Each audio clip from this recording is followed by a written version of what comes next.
সবাই সঙ্গে তলে তলে লাইন চালাচ্ছে, না হলে ইডিটটা সবার কাছে আমাকে কি করে পাগল বলে প্রমাণ করতে চাইছে? কি করে?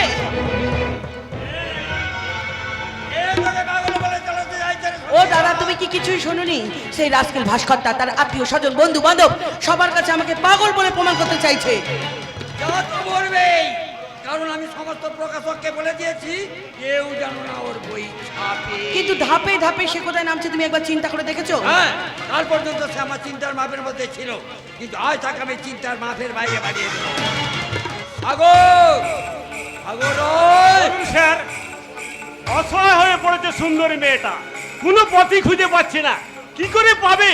তার স্বামী যে তাকে পাগল প্রতিপন্ন করতে চাইছে।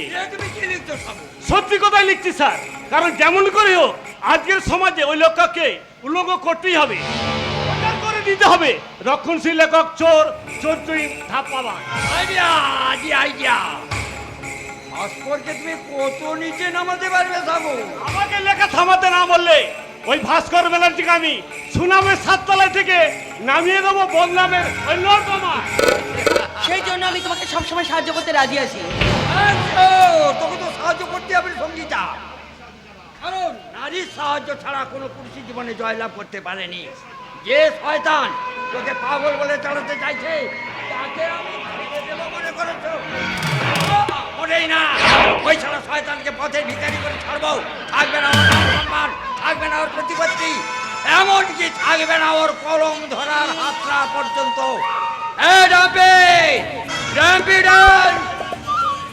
বলেন সাহেব। তুই তো ভাস্কর ব্যানার্জিকে চিনিস? হ্যাঁ বাবু, আসমানের নিচে থাকবো আর সুরজকে চিনবো না, এ কেমন করে হয়? খবরদার ইডিয়েট, আমার সামনে সেই ইডিয়েটটা জয়গান করবি না বলে দিচ্ছি। কেন মেম সাহেব?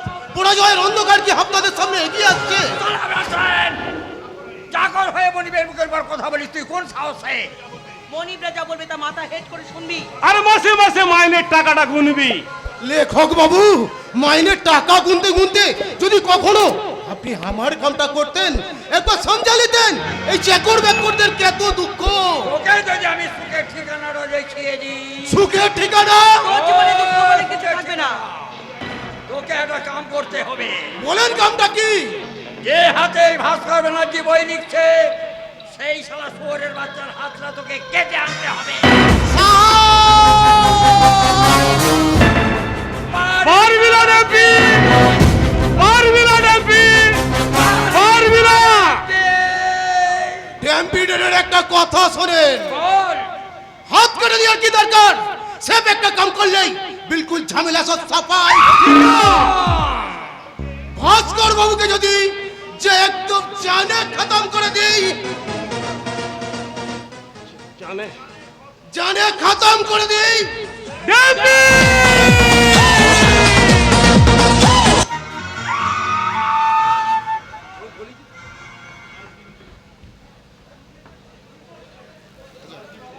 কাল টিভিতে ভারত দক্ষিণ আফ্রিকার ক্রিকেট ম্যাচটা দেখলি তো?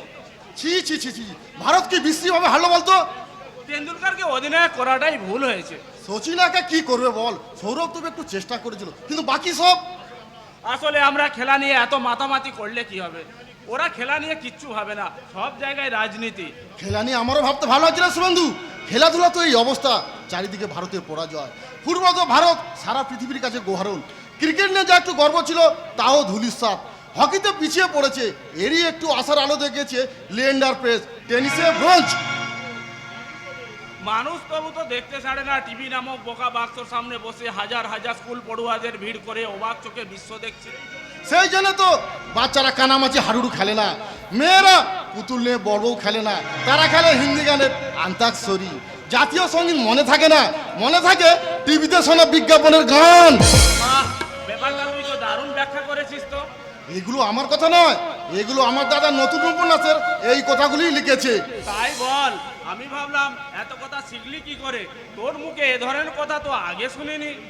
এই যে আগামী দিনের মানব বৃক্ষের চারা, তোমরা কে দেখেছো সেই আনন্দ মঠের ভীষণ ভয়ঙ্কর পদচিহ্ন গ্রামটাকে? না কাকু।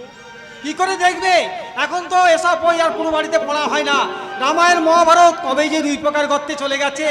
এখন বাবা মা ছেলে বউ স্কুল কলেজে পড়া নাতি নাতনির হাতে শুধু অশ্লীল পত্রিকা। তবু আমি বলবো কাকু, তবু কাকু আমি বলবো আপনি লিখে যান কাকু, আপনি লিখে যান, লেখা যেন কোনোদিনও বন্ধ করবেন না। কে? ও শুভেন্দু। হ্যাঁ দাদা, আমার সঙ্গে খেলা নিয়ে আলোচনা করতে এসেছিল। ইস, আমি বুঝতেই পারিনি যে তোরা দুজনে এতক্ষণ এখানে ছিলিস। এই যা একটু ভেতরে যা, আমাকে একটু একা থাকতে দে। তুমি লেখো দাদা, আমি বৌদিকে চা করে দিয়ে যেতে বলছি। আহ, আবার আবার গঙ্গা আসবে, আবার আবার যন্ত্রণা বাড়বে। কিন্তু গঙ্গাকে নিয়ে আমি এখন কি করি? কিন্তু কিন্তু ওর তো কোনো দোষ নেই, সব দোষ আমার। আমি কি করতে চেয়েছিলাম আর আর কি হয়ে গেল? কি পেলাম আমি? কি চেয়েছি আজ, কি যে পেলাম, কি চেয়েছি আজ, কি যে পেলাম। সাধের প্রদীপ জ্বালতে গিয়ে নিজেই আমি পুড়ে গেলাম। কি চেয়েছি আজ, কি যে পেলাম, কি চেয়েছি আজ, কি যে পেলাম, কি চেয়েছি আজ, কি যে পেলাম।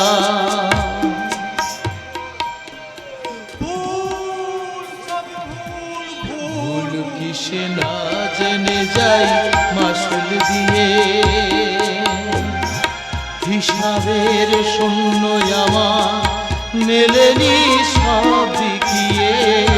ভুল কিসে না জেনে যাই মাসুল দিয়ে, হিসাবের শূন্য আমার মেলেনি সব বিকিয়ে। ললাট লিখা লিখে বিধাতা নাম কিনেছে ভাগ্যদাতা, তাই রাখি সেই দাতার পায়ে হাজার সেলাম। কি চেয়েছি আজ, কি যে পেলাম, কি চেয়েছি আজ, কি যে পেলাম, কি চেয়েছি আজ, কি যে পেলাম। কিন্তু গঙ্গার হাত থেকে আমি কি করে নিষ্কৃতি পাবো? ওর তো অনেক টাকা বাকি পড়ে গেছে। তাছাড়া গঙ্গাকে নিয়ে আমার লজ্জার শেষ নেই। মা আবার অসুস্থ হয়ে পড়ে আমাকে চরম বিপদের মধ্যে ফেলে দিয়েছে। আমি যে এখন কি করি? আমার এই যন্ত্রণার কথা কাকে জানাই? কেন? তোমার যন্ত্রণার কথাগুলো বুঝি আমাকে জানানো যায় না? হ্যাঁ, তুমি তুমি সরে গেলে কেন? তুমি কি অসুস্থ? না না, তুমি নয়, তুমি নয়, আপনি বলো, আপনি। সন্ন্যাসীর পরন থেকে গেরুয়া বস্ত্র খুলেনি, তাকে আবার পরাতে চাও শুধুমাত্র কোপনি? আমার লেখা বই পড়ে আমার কথাগুলো আমাকেই শোনাচ্ছ? তুমিও তো আমার স্বপ্নের রং নিয়ে তোমার মতো করে সেই স্বপ্নের জাল আমাকে দিয়ে বোনাচ্ছ। এটা আমার প্রথম উপন্যাসের কথা। এটা আমার প্রথম ভালোবাসার ব্যথা। কিন্তু মা সুস্থ হয়ে গেলে তোমাকে তো চলে যেতে হবে। আবার চলে যাবার পথে তোমার শিক্ষার কাঁটা মুঠো মুঠো করে ছড়িয়ে দিয়েছো কবে? আমি তোমাকে বোঝাতে পারছি না গঙ্গা, আর বেশি দিন তোমার এখানে থাকা চলবে না। আমার চলে যাওয়ার কথা তুমি আর কোনো দিন বলবে না। কি সর্বনাশ! আমার আমার অসহায়তার সুযোগ নিয়ে আমার চরিত্রের উপর জাঁতার মতো চেপে বসে থাকতে চাইছে। আমার বুকের ভিতর ঘুমিয়ে থাকা সেই স্বপ্নের পাখিটা কি মিষ্টি সুরে গান গাইছে। ও তো নোংরামি, ওকে জোর করে তাড়াতে চাইলে ও খিস্তি খেউর গালাগাল দিয়ে আমার মান সম্মান সব ধুলোই লুটিয়ে নেবে। আমি কি জানতাম বৌমা, বৌদি, কাকিমা, মামিমা, নাতু এই সুন্দর শব্দগুলো আমার স্বপ্ন সাথীর ফুল ফুটিয়ে দেবে। সেই অসভ্য মেয়েটা এরকম সভ্য ভাষা শিখলো আজ কি করে? আমি কত ওকে শিখেছি ওর বই পড়ে, কত ওকে শিখেছি একটু একটু করে। আমি দূর থেকে ওর বই লেখা দেখেছি। আমি খুব কাছ থেকে ওর মনের খবর রেখেছি। না না না, প্রশ্রয় নয়, যেমন করে হোক ওকে তাড়াতেই হবে, ওকে তাড়াতেই হবে। আমার এই শাখা পলা, এই সিঁদুর, শাশুড়ির মায়ের মতো স্নেহ, কোমরের প্রাণ খোলা ভালোবাসা, সব সব আমাকে হারাতে হবে। না না না।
বাহ, কি সুন্দর!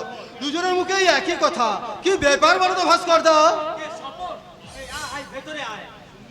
সঙ্গীতা, ও আমার ভাই স্বপন। আসুন স্বপন ঠাকুরপো, আমি আমি আপনার দাদার মুখে আপনার অনেক কথা শুনেছি।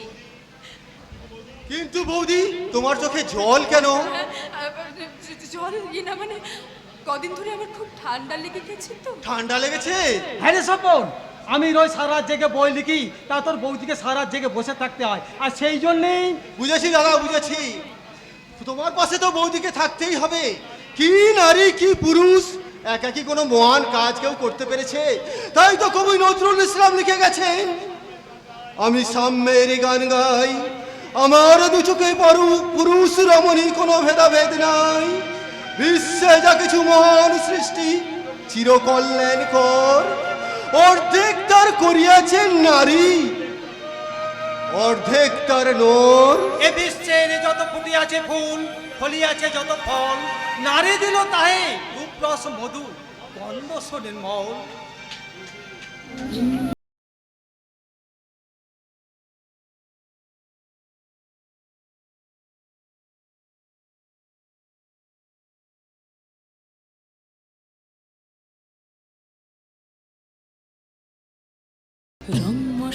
তাজমহলের পাথর দেখেছ, দেখে আছো তার প্রাণ, অন্তরে তার মমতাজ নারী, বাহিরিতে শাহজাহান, বাহিরিতে শাহজাহান।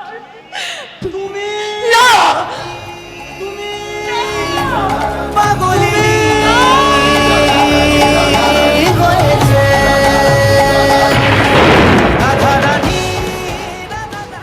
দাদা, বৌদি কাঁদতে কাঁদতে চলে গেল কেন? সেদিন তো তোদের বাড়ি গিয়ে বলে এসেছিলাম সঙ্গীতা পাগল। তুমি যে কোনো কারণেই হোক নিজেরই যন্ত্রণা ঢাকবার জন্য বৌদিকে পাগল বলে অনেক কিছু চাপা দিতে চাও। স্বপন, যেমন চাপা দিতে চাই আমি। তুমি তো মোরা থেকে বেঁচে উঠেছো দাদা, আমি যে বেঁচে থেকেও বেঁচে নেই, সেটা কি তুমি বুঝেছো? বুঝেছি বলেই তো সেদিন তোদের বাড়ি গিয়ে 500 টাকা আমি দিয়ে এসেছিলাম। এই যাক সে কথা, বলি চাকরি বাকরি কোনো সন্ধান পেলি? চাকরি বাকরি সন্ধান এই যুগে, অথচ ইন্টারভিউর পর ইন্টারভিউ দিয়েছি, অথচ যারা ইন্টারভিউ নেয় সেই সব বাঞ্ছতের দল আমাদের মতো বেকার ছেলেদের চাকরি থেকে বঞ্চিত করার জন্য আমাদের নিয়ে তারা রসিকতা করে। স্বপন, তুই কি শেষ পর্যন্ত পাগল হয়ে যাবি? এই বেকারের জ্বালা সহ্য করতে করতে আমি হয়তো শেষ পর্যন্ত পাগলই হয়ে যাব। তাই তো আমি তোমার কাছে জিজ্ঞাসা করতে এসেছি দাদা, আমি কি ভালো থেকে দুঃখ ভোগ করব, নাকি খারাপ হয়ে সুখ ভোগ করব? অনেক অনেক সুখ দাদা, অনেক অনেক সুখ।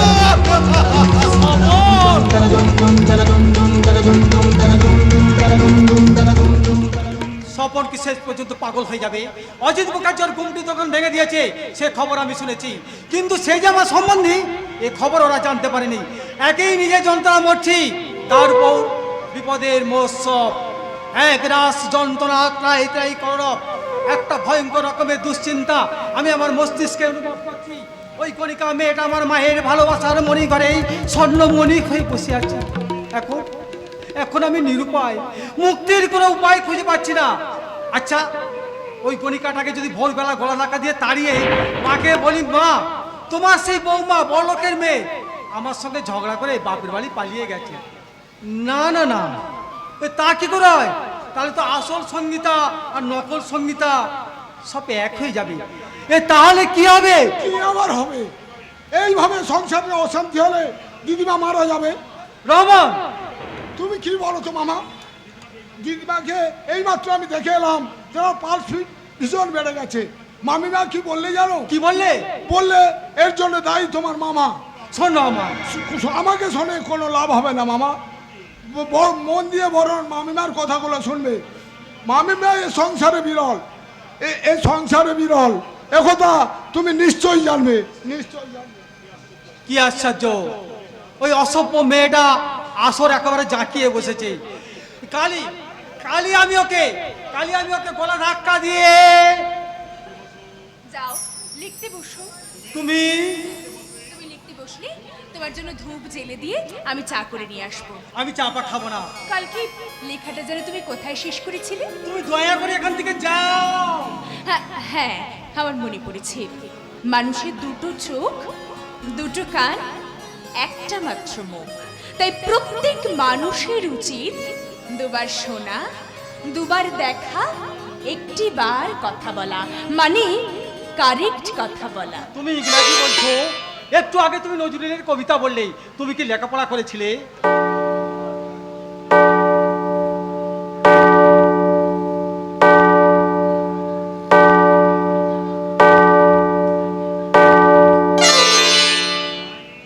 Time and tide wait for none.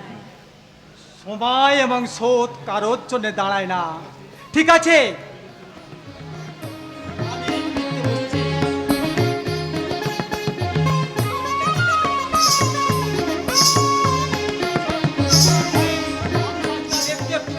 বোবা হয়ে যাচ্ছে, মানে মানসিক বোবা, তাই প্রতিবাদও বোবা।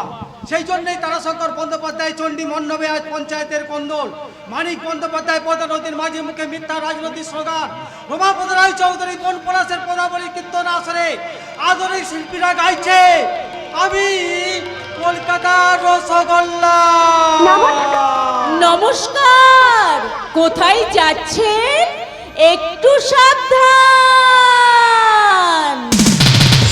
কারো পকেট বড়, কারো পকেট ছোট, কেউ লম্বা বেশি, কেউ একটু খাটো, আমি বলি সবাই সাবধান। আমি কলকাতার রসগোল্লা, ও আমি কলকাতার রসগোল্লা, কখনো শ্যাম বাজারে, কখনো রাধা বাজারে, কখনো শ্যাম বাজারে, কখনো রাধা বাজারে, আমি বলি সবাই সাবধান।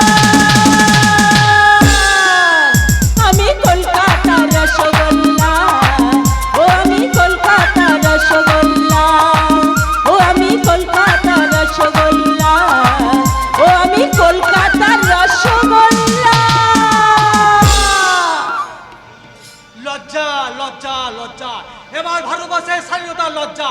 আর আমি লিখতে পারছি না, চিৎকার করে বলতে ইচ্ছা করছে।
আমারে দেহ খালি তুলে ধর, তোমার ওই দেবালয়ে প্রদীপ কর।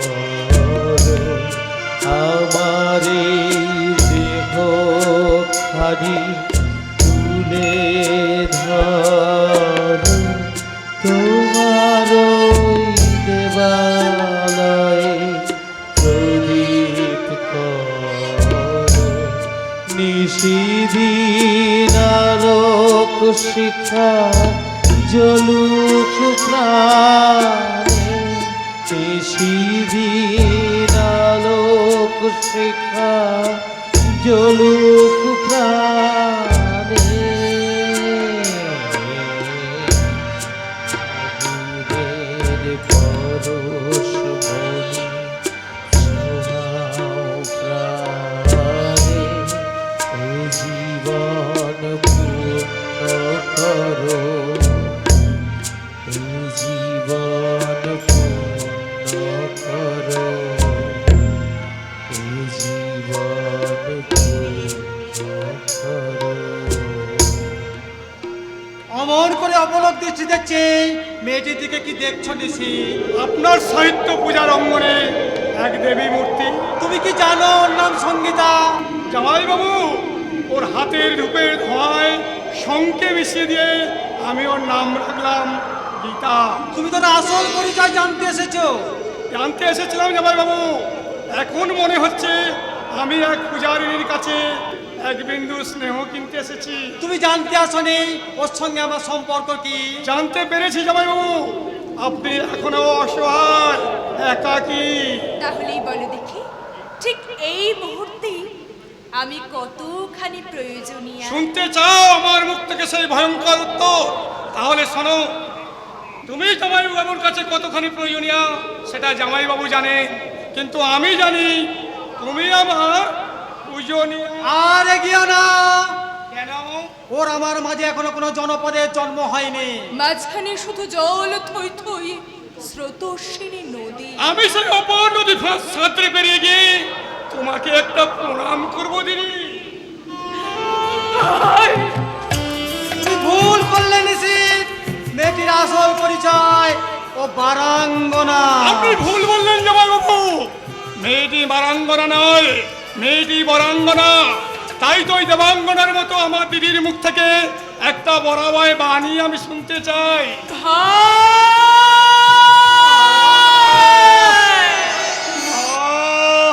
পাইনি পাইনি এমন কোনো স্নেহ সম্ভাষণ আমি কোনোদিন পাইনি আমার দিদির কাছ থেকে। কোনোদিন সে আমাকে ভাই বলে ডাকেনি। দিদি দিদি, তাই আজ থেকে আমি তোমার ভাই। দিদি,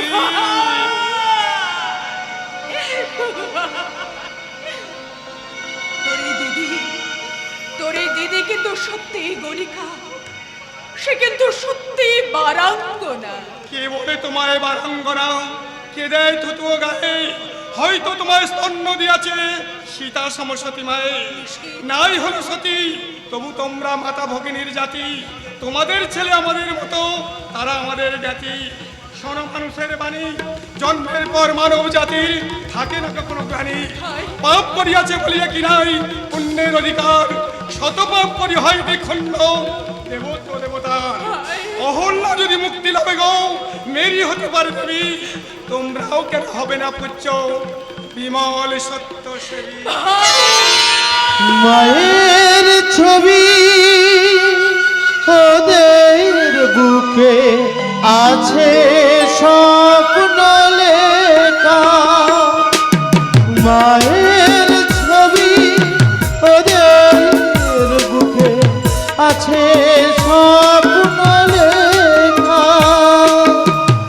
অভাগিনী নারী পশারিনী আজ, অভাগিনী নারী পশারিনী আজ, নীরবে সইবে ব্যথা।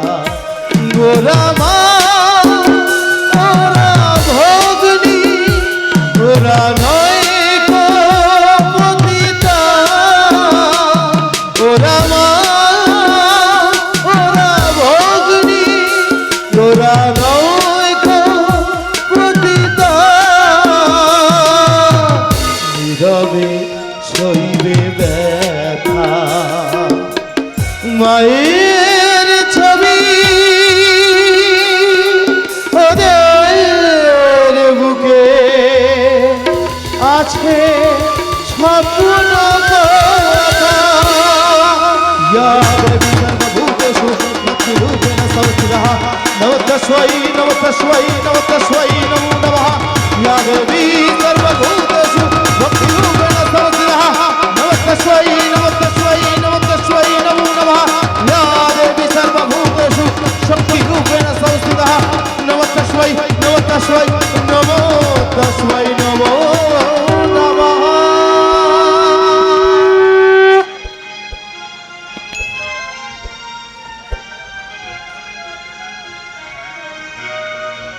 চলো সঙ্গীতা চলো, আমরা আজ বাড়ি গিয়ে নাচ গান করি। তাই চলো, আমারও আর এখানে ভালো লাগছে না। বাড়ি গিয়ে তোমাকে নিয়ে থেকে ভেবে আমি জড়িয়ে ধরে বলবো, সঙ্গীতা আহা আহা আহা আহা।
সঙ্গে নিয়ে যাচ্ছে মদ খেতে।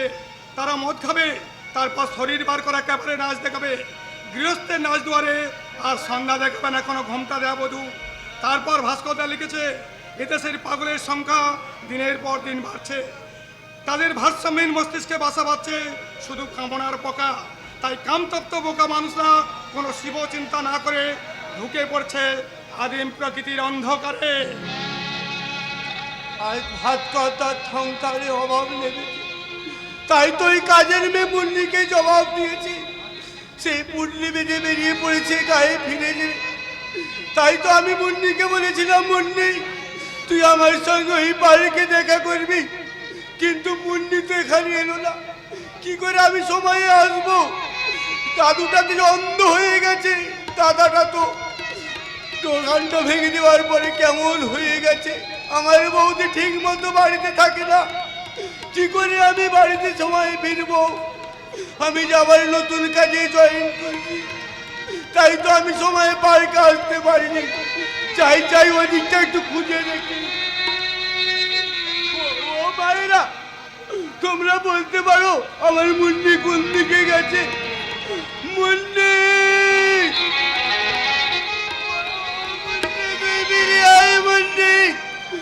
আমি তোকে ভালোবাসি মুন্নি, আমি যে তোকে নিয়ে সংসার করতে চাই মুন্নি। ও দাদারা, তোমরা বলো না আমার মুন্নিকে কি তোমরা দেখেছো? মুন্নি তুই বেরিয়ে আয় মুন্নি।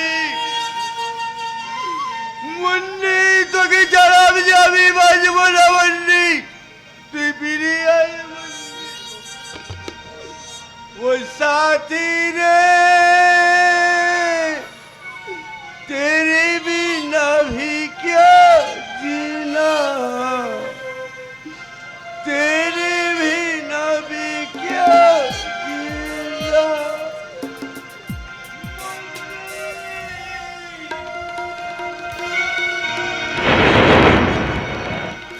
খাবার পরাবার দাঁড়াবা যাদের ঠিক ঠিকানা নেই, তারা বিয়ে করে, তাদের একাধিক সন্তান হয়, জন্ম নিয়ন্ত্রণের ধার তারা ধারে না। ভাস্করদা লিখেছেন, এদেশের শিক্ষিত বেকারের যুবকেরা চাকরি বাকরি না পেয়ে সমাজ বিরোধীর খাতায় নাম লেখায়। কি বললেন বাবু, আপনি নাকি সমাজ বিরোধী হবেন? হ্যাঁ হ্যাঁ, হব। কেন হব না? এই সমাজে কে সমাজ বিরোধী নয়? মাস্টাররা ভালো করে ছাত্র পড়ায় না, ডাক্তাররা 1 ঘন্টায় 50টা রোগী রাখে, ইঞ্জিনিয়ার কন্ট্রাক্টররা যে কন্ট্রাক্ট বাড়ি তৈরি করে তা হুড়মুড় করে ভেঙে পড়ে। বাবুজি, আমি ঠিক করেছি, এই সমাজ ব্যবস্থার বাঁচতে গেলে আমাকেও সমাজ বিরোধী হতে হবে। নেই বাবুজি নেই, আপনি ও পথ বলবেন না, ও পথ বহুত খারাপ। আমি খারাপ পথে থেকেই ভালো হতে চাই যে টাইমে। তাই আমি ঠিক করেছি, আমিও সমাজ বিরোধী হব। তাহলে চলেন বাবুজি। কোথায়? আমি যেখানে কাম করতাম সেখানে। আমি যেখানে কাম করতাম সেখানে। মুখার্জি বাবুর বাড়ি। হ্যাঁ বাবু, চলেন। এক পাকাপোক্ত সমাজবিরোধীর কাছে অন্ধকার পথের সন্ধান পেয়ে তারই হাত ধরে অন্ধকার পথে হারিয়ে যায় শিক্ষিত বেকার যুবক। অবশেষে জামাইবাবু লিখছে, হিংসা প্রতিহিংসা এবং রিহিংসা মানুষকে অন্ধ করে দেয়, তাই শেষ পর্যন্ত তাকে অন্ধ হয়ে এখানে সেখানে ভিক্ষে করতে হয়। আমাকে কিছু ভিক্ষা দিন না বাবু। মা বোনেরা, দয়া করে কিছু ভিক্ষা দিয়ে এই অন্ধ বুড়োকে সাহায্য করুন। আরে দাদু, এভাবে নয়, আরে বাবা জোরে জোরে বলো। বাবুরা, মা বোনেরা, অনেক দিন আগে আমার ছেলে মারা গেছে। আমার শিক্ষিত বেকার নাতি কোথায় চলে গেছে আমি জানি না। একটা খেপা নাতি ছিল, সেও কোথায় চলে গেল। এখন এই ছেলে মানুষ রাজবাবুকে নিয়ে খুব বিপদে পড়েছে। পড়ে গিয়ে আমার 2 চোখ অন্ধ হয়ে গেছে। আমায় কিছু ভিক্ষা দেন না বাবু, আমায় কিছু ভিক্ষা দিন। বৃদ্ধেরা কুড়াও মানে সাহায্যের হাত নিয়ে কেউ এগিয়ে আসে না, কিন্তু সুন্দরী যুবতী বউটির দিকে ভালোবাসার দৃষ্টি নিয়ে এগিয়ে আসে বড় ঘরের বড় মাপের সমাজ বিরোধী। দাদু দাদু তুমি একটু এখানে বসো, আমি ওনার কাছ থেকে কিছু ভিক্ষা চেয়ে আসি।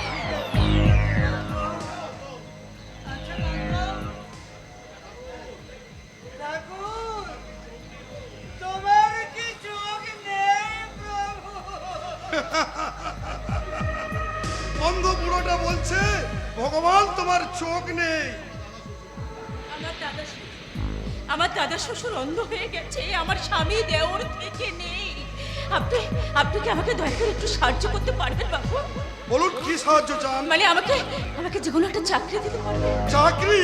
হ্যাঁ, যে কোনো একটা চাকরি। কিন্তু কিন্তু করবেন না দাদা, কিন্তু করবেন না।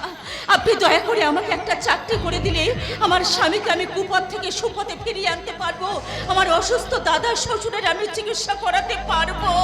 আপনি আপনি আমাকে দয়া করুন, আমাকে দয়া করুন। উপায় অবলম্বনহীনা গৃহবধূরা এমনি করে চাকরির জন্য এক শ্রেণীর মানুষের সামনে জোড়ো হাত করে দাঁড়ায়। স্বামীকে ফেরানোর স্বপ্ন দেখে সংসার আগুনায় জ্বালাতে চায় অবগুণ টনটেনে লণ্ঠনের আলো, কিন্তু একজোড়া কালো হাত পকেটে ঢুকে বেরিয়ে আসে নোটের বান্ডিল নিয়ে। ঠিক আছে ঠিক আছে, চাকরি তুমি পাবে, এই নাও অ্যাডভান্স। চাকরিটা কিসের দাদা? কান্না কান্না? আহা কান্না, তুমি শুধু দিন রাত কাঁদবে। তোমার সেই কান্না আমরা রেকর্ড করে বাজারে ছাড়বো। আজকাল বড় বড় ফ্যামিলিতে বাবা মূল্যে মা মূল্যে আজকাল আর কেউ কাঁদে না। মৃত্যুর পর অথবা শ্রদ্ধার্থে তারা সেই কান্নার ক্যাসেট বাজাবে। এই নাও আমার কাজ, ঠিক ঠিকানায় পৌঁছে যাবে। কেমন? দাদু দাদু আমি চাকরি পেয়ে গেছি। দাদু চাকরি পেয়েছো না? চাকরি পেয়েছো? কিসের চাকরি রাখবো? কান্নারি করার চাকরি।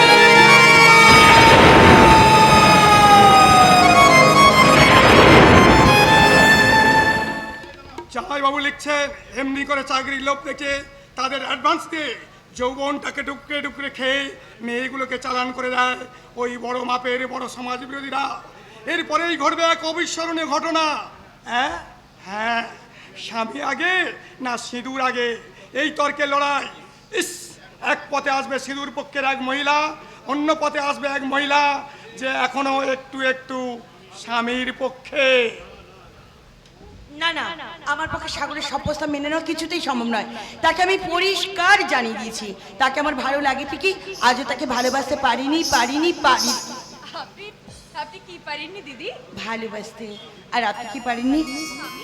ভালোবাসা ভুলতে। তাহলে আমাদের দুজনের একই সমস্যা নাকি বলুন? আচ্ছা দিদি, আপনার তো এখনো বিয়েই হয়নি, তাহলে ভালোবাসতে আপনারা তো ভয় কিসে? আমি বিবাহিতা। আচ্ছা দিদি, বিবাহিতা হয়েও আপনি সিঁদুর পরেননি কেন? অন্য কথা বলুন, আপনি কোথায় গিয়েছিলেন? আমি আমার অসুস্থ শাশুড়ির জন্য ঠাকুর মন্দিরে পুজো দিতে গিয়েছিলাম। শাখা নোয়া ঠাকুর মন্দির যত সব কুসংস্কার। আচ্ছা দিদি, আমি আপনাকে একটা কথা বলবো? আরে বলুন, বসুন তো। না না না, বলুন নয় দিদি, আমি আপনার থেকে ছোট, তাই বলো। ঠিক আছে বলো, আচ্ছা। বসুন। আচ্ছা দিদি, এবারে বলো তো, মেয়েদের জীবনে স্বামী আগে নাকি সিঁদুর আগে? স্বামী আগে। সিঁদুর। স্বামী। সিঁদুর। স্বামী। সিঁদুর। আহা দিদি দিদি, রাগ করছেন কেন? বসুন না।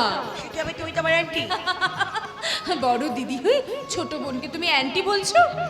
আরে বাস, তুমি তো বেশ মিষ্টি মিষ্টি কথা বলতে পারো। তা তোমার নামটা কি? আমার নাম সঙ্গীতা। আশ্চর্য তো। আমার সে কি কেন আশ্চর্য কেন? আরে বাবা, আমার নামও তো সঙ্গীতা। দিদি। আচ্ছা বোন, এবার বলো তো তোমার স্বামীর নাম কি? এই যা, শাশুড়ি বলে দিয়েছি খবরদার স্বামীর নাম মুখে আনবে না। অবশ্য শাস্ত্রে বলেছে স্বামীর নাম করে ফেললে দুধে ভাতে খায়, তাই আমি বানান করে করে বলছি। ভয় আকার দন্ত শয়কয় র। আরে বাবা, এই তো আরো আশ্চর্য। ওমা, আবার কি আশ্চর্য? আরে বাবা, আমার স্বামীর নামও তো ভাস্কর। সত্যি? দিদি, আমার বরের নাম আর জামাইবাবুর নাম এক। আচ্ছা দিদি, আমাদের দুজনের নাম এক, দুজনের বরের নাম এক, তাই মানে আমাদের দুজনের চরিত্রটা এক হবে না কেন? দিদি কি অন্য কথা ভাবছে?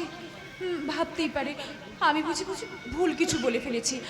দিদি দিদি বলছি, আমার এই পূজার ডালিতে রয়েছে মা কালীর প্রসাদী সিঁদুর। এই সিঁদুর থেকে আমি একটুখানি তোমার সিঁথিতে পরি। না না না না ও না কেন দিদি, না কেন? তুমি বুঝি স্বামীর মঙ্গল চাও না? অন্য কথা বলো। আচ্ছা বেশ, অন্য কথা আমি অন্যদিন বলবো, আজ আমি চলি। এত তারা কিসের? মা, তারা থাকবে না? ঘরে আমার অসুস্থ শাশুড়ি আমার পথ চেয়ে বসে আছে। আমার স্বামী হয়তো সব কাজ ফেলে আমার আসার পথ চেয়ে বসে আছে। আমার সংসারে এটা ওটা সেটা কত কাজ, তাছাড়া বাড়ি ফিরে কোজাগরি লক্ষ্মী পুজোর আলপনা আঁকতে হবে। অমন আলপনা দাও স্বপ্ন তো আমার জীবনেও ছিল। ছেলেবেলায় মা আমাকে লক্ষ্মীর ব্রত কথা শুনিয়েছিল। আমারও তো শাশুড়ি ছিল, দেওর ছিল, আমার স্বামীও তো আমার পথ চেয়ে বসে থাকতো। কিন্তু কোন এক কাল বৈশাখী ঝড় আমার সেই শব্দগুলোকে ভেঙে তছ নছ করে দিয়েছে, ভেঙে তছ নছ করে দিয়েছে, ভেঙে তছ নছ। দিদি, এ কি দিদি, তুমি কাঁদছো? না না, কাঁদবো কোন দুঃখে? জানো আমাদের বাড়ি কান্নার কোনো ঠাঁই নেই, চারিদিকে শুধু সুখ আর সুখ। এবার তোমার সঙ্গে আমার দেখা হলে আমি কিন্তু আমাদের বাড়িতে তোমাকে নিয়ে যাব। নিশ্চয়ই যাবো দিদি। তার আগে আবার কিন্তু তোমার সাথে দেখা হলে আমার গরিব শ্বশুর বাড়িতে তোমাকেও আমি নিয়ে যাব। তোমাকে আমার স্বামীর সঙ্গে আলাপ করিয়ে দেবো। কি হলো, তুমি যাবে তো? যাব যাব যাব। এই সুন্দর স্বর্ণালী সন্ধ্যায় একটি বন্ধন জড়ালে গো বন্ধু। এই সুন্দর স্বর্ণালী সন্ধ্যায় একটি বন্ধন জড়ালে গো বন্ধু। কোন রক্তিম পলাশের স্বপ্ন গৌরঙ্গারে ছড়ালে গো বন্ধু। এই সুন্দর স্বর্ণালী সন্ধ্যায় একটি বন্ধন জড়ালে গো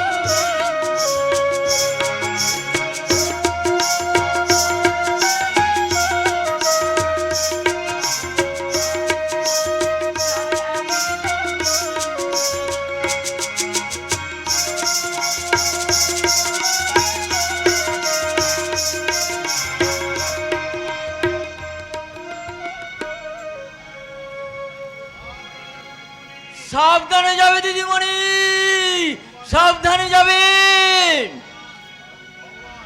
ভগবান তোমার মঙ্গল করুক দিদিমণি, ভগবান তোমার মঙ্গল করুক। হাত মেরে সঙ্গীতাকে শুভেচ্ছা জানাচ্ছিলে কেন? অনেকদিন পর সঙ্গীতা দিদিমণি সুমতি হয়েছে বলে। বরান্দা, তুমি কি খবর রাখো বড় বাবু? আজ সন্ধ্যেবেলার সঙ্গীতা দিদিমণি বাড়ি গিয়ে মদ খায়নি? বাড়িতে খায়, বাড়িতে খাবে। এবারে ডান্সে খায়নি? মুখার্জি ম্যানশনে তাকে দিয়ে আমি একেবারে ডান্স নাচাবো না। না আর পারবে না, কারণ অনেক দিন পর দিদিমণি কাঁদতে শিখেছে। না, এই মুখার্জি ম্যানশনে কাঁদবার জন্য অনেক সুন্দরী মেয়েকে চাকরি দেওয়া হয়েছে। তাই সঙ্গীতাকে চিরকুমারী সেজে মদ খেতে হবে, নাচতে হবে আর হাসতে হবে। তাহলে তুমিও শুনে রাখো বড় বাবু, আমি বেঁচে থাকতে দিদিমণিকে আর মদ খেতে দেবো না, নাচতেও দেবো না। কি বলতে চাও তুমি? আজ আমি জানতে চাই, কেন তুমি দিদিমণির জীবনটা এমনি করে নষ্ট করে দিয়েছ? কেন বিবাহিত হওয়ার সত্ত্বেও তুমি তোমার জীবনকে সিঁদুর করতে দিলে না?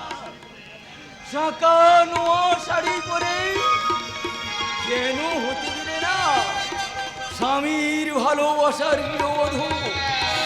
যাও, কেন দিলাম না? তাহলে শোনো, মৌচাকে মধু ভর্তি, সেই মৌচাক থেকে টিপে গেলে বার করে নিলে সেই চাকে আর কি থাকে? কিছুই থাকে না। তেমনি মেয়েরা বধূ হয়ে শাড়ি শাঁখা সিঁদুর পরে স্বামীর ঘর করতে গেলে কোনো উত্তাপ থাকে না কোনো পুরুষের, কোনো সাহিত্যিকের জীবনে। বড়বাবু, তুমি নিজের আখের গুছাতে গিয়ে দিদিমণি জীবনটা এমনি করে নষ্ট করে দিচ্ছ। না, ভালো করনি দাদা, কাজটা তুমি মোটেই ভালো করনি। কি বলতে চাও? আজ আমি জানতে চাই, পৃথিবীর কোনো দাদা নিজের সুখের জন্য মায়ের পেটের বোনের এত বড় সর্বনাশ করতে পারে বলে আমার মনে হয় না। আর তা যদি তুমি করে থাকো, তাহলে তুমি দিদিমণির নিজের দাদা নয়। কি বললে? তোমার মতো দাদাকে দেখে পৃথিবীর সমস্ত বোনেরা আতঙ্কে চমকে উঠবে। পৃথিবীর কোনো বোন দাদাকে দাদা বলে বিশ্বাস করবে না। ভাইয়ের কপালে ফোঁটা না দিয়ে ওই জমির কপালে ফোঁটা দিয়ে বলবে, জমির কপালে দিলাম ফোঁটা, ভাইয়ের কপালে মারলাম ঝাঁটা। জমির কপালে দিলাম ফোঁটা, ভাইয়ের কপালে মারলাম ঝাঁটা। জমির কপালে দিলাম ফোঁটা, ভাইয়ের কপালে মারলাম ঝাঁটা। আর আমি দাদা চাকরটাকে আমি গোলা টিপে শেষ করে দেব, না হলে ও আমার কাছে বাধা হয়ে দাঁড়াবে। ওরের বাচ্চা সঙ্গীতাকে স্বামীর কাছে পাঠাতে চায়। সবাইকে আমি আমার হাতের খেলা পুতুল তৈরি করেছি ঠিকই, কিন্তু ওই নিষেধকে আমার বিরুদ্ধে লেলিয়ে দিতে চায়। না, পারবে না। এই বিখ্যাত প্রকাশক এই অজিত মুখার্জির একটা বড়ের চালে ওই সারা শয়তানদের আমি সব কিছু মাফ করে দেবো। তারপর একটা মেয়ে মাকড়সা যেমন জাল করে একটা ছেলে মাকড়সাকে আটকে রাখে, আমিও ঠিক তেমনি সঙ্গীতাকে লেলিয়ে দিয়ে অনেক অশ্লীল লেখককে নিয়ে আসবো আমার এই মুখার্জি ব্যবসারে। তারা একটার পর একটা অশ্লীল লেখা লিখবে, সেই যৌবন সতর্ক লেখা দিয়ে আমি উপন্যাস ম্যাগাজিন বার করবো। বিজ্ঞান, স্বাস্থ্য, ভূগোল, নামকরণকে ছাপবো আমি নানান ধরনের সেক্সুয়াল স্টোরি। তারপর আমি বিদেশ থেকে নিয়ে আসবো নানা উন্নত ধরনের ছাপার মেশিন। একাধিক পেছেও কাজ চলবে।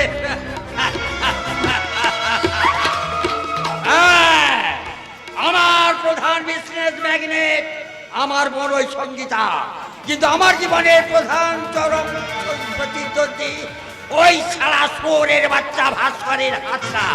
হ্যাঁ, মনে পড়েছে, বেশ কয়েকদিন আগে তো আমি মিলে দিয়ে হাতটা কেটে আনতে বলেছিলাম। কই, এখনো তো সরিয়ে এলো না। এই জানবে জানবে ড্যাম্পি আছড়া গেছে সব, বলেন কি আপনার হুকুম? হাতরা কই, হাতরা হাতরা ভাস্কর ব্যানার্জি সেই কাটা হাতরা। লেখক বাবুর হাত এখনো কাটা হয় নাই, সেটা এখনো গুটা আছে। কেন কাটা হয়নি? লেখক বাবু লিখছেন বলে। না, সারা শোরের বাচ্চা লিখবে না। ও সারা শোরের বাচ্চা রাস্তায় বাকি হাতে করে ভিক্ষে করবে, ভিক্ষে ভিক্ষে ভিক্ষে। বাবুর অবতার বলি রাজার কাছে ভিক্ষা করিয়েছিলেন, লেকিন সেই ভিক্ষার দক্ষিণা দিবার সময় বাবু বলি রাজার কি অবস্থা হয়েছে সে কথা কি একবার খেয়াল করে দেখেছে? অবস্থা হয়েছিল বলি রাজা। ভিখারি বাবু অবতার বলি রাজার কাছে পা দিয়ে টিপে একেবারে পাতালে প্রবেশ করিয়েছিলেন। বাচ্চা তোর মুখ ভেঙে দেবো রে শোরের বাচ্চা। বাবুজি, এসব আমি লাঠি যদি আপনি আমাকে আগে মারতেন আমার বহুত বহুত উপকার হতো। তোকে আমি গুলি করে শেষ করে দেবো রে সারা শোরের বাচ্চা। আমি भी বাড়ি আপনাকে গুলি করতে, আমি भी বাড়ি আপনার জাহান্নামে জিন্দেগি খতম করে দিতে। नहीं, वो काम আমি করবে না সাহেব। আপনি শয়তান বলে, আপনি নেমে হারাম বলে আপনার সাথে আমি নেমো খারাপি করব না। কারণ ইতনা রোজ আপনার নেমো খেয়েছি তো, তাই এই রিভলভার আমি স্বপন বাবুর হাতে তুলে দিয়ে আমি রিক্সা চালানোর কাম করতে চললাম। বাবুজি, आज से वो बाबूजी আপনার উপর বলা, আর আউট से আমি এক রিক্সাওয়ালা, আমি এক রিক্সাওয়ালা, আমি এক রিক্সাওয়ালা।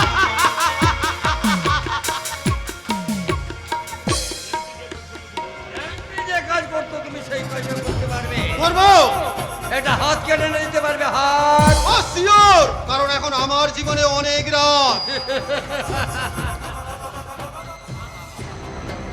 হাতি কা দাঁত আদমি কা বাত। তুমি আমার পাশের ঘরে যাও, তোমার সঙ্গে হবে আমার ঠিক মুলাকাত। শুনুন স্যার, আপনি আমাকে দিয়ে যা খুশি করে নিতে পারবেন, আমি কোনো কাজ করতে ভয় পাবো না। কারণ শিক্ষা আমার ভাগ্যের উপর করছে বজ্রাঘাত।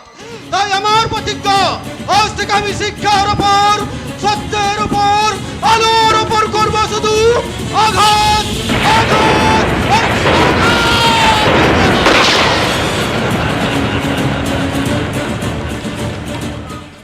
সাগর রায়, বলুন স্যার। তুমি কি শুনেছো কাল সঙ্গীতা কেঁদেছে? মনে হয় কাল থেকে তার জীবন বিনায় সে আগের সুর বেঁধেছে। ধন্যবাদ। আগে সুরটাকে বাঁধতে দেওয়া হবে না, সাথে দেওয়া হবে না, আগে সুরের সারগাম। আমার সামনে তুমি তাকে জোর করে মদ খাওয়াবে? খাবে না স্যার। শুনেছি কাল পার্কে সঙ্গীতা নামে এক মহিলার সঙ্গে তার দেখা আরে হয়েছিল। তাতে কি হয়েছে? মেয়েলি জীবনের মৌতাতে মিলে গেছে স্যার। তাই সঙ্গীতা আমার সঙ্গে বাড়ি একটি কথাও বলেনি। বলাবে, জোর করে কথা বলাবে, কাছে টেনে নেবে, মদ খাওয়াবে, আর ভাস্করের ইংলিশে দিব শুট করে আমি তোমার সঙ্গে আবার সঙ্গীতার বিয়ে দেবো। সাগরবাবুর সঙ্গে সঙ্গীতাদির বিয়ে দেওয়ার আগে আপনি বিয়ে করে ফেলুন মিস্টার হ্যাঁ, প্রকাশ। তা তো করতেই হবে রে জানোয়ার, কারণ আমি একটা বিয়ে না করলে কান্নার চাকরিটা চল করে কাল ছোট বাবু তোমার পাশের ঘরে একটা মেয়েকে আটকে রেখে দিয়েছে। বেশ করেছে, আটকে রেখে দিয়েছে, বেশ করেছে। সেটা আধুনিক সাহিত্যের প্রয়োজনে। বি কেয়ারফুল সাগরায়। তোমার অনেক অপমান আমরা সহ্য করেছি, কিন্তু আর নয়। সে কি আমি যে আপনার দিদির নতুন হবু বর। এক চর মেরে তোর মুখটাই ভেঙে দেবো রে আজকে। শুনি না। আজ ভাই ফোটার দিন, নারী জীবনের সর্বশ্রেষ্ঠ দিন।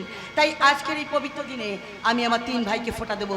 তাই আজকের দিনে এই জানোয়ারটাকে তুমি বাড়ি থেকে চলে যেতে পারো, না হলে তাহলে কি করবি তুই?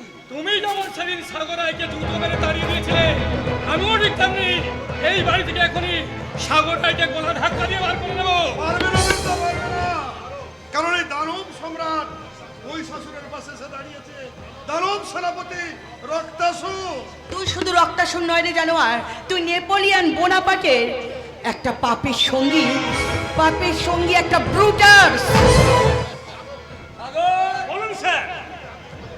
সুমিতের হাত থেকে মদের বোতল নিয়ে সঙ্গীতাকে মদ খাওয়াও।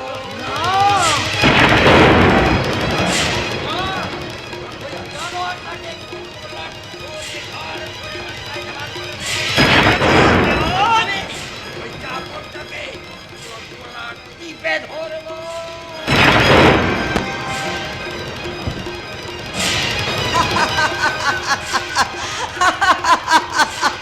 মুখার্জি মেনশনে ভাই ফোটার কি ঘন ঘটা। ওরে নিশীথ, তুই দূর থেকে নিয়ে যা তোর দিদির হাতের চুয়া চন্দনের বদলে বিলেতি মদের ফোঁটা। বলো বলো বলো সবে শত বিনা বেনু রবে, ভারত আবার জগত সবাই শ্রেষ্ঠ আসন লবে, শ্রেষ্ঠ আসন লবে, শ্রেষ্ঠ আসন লবে।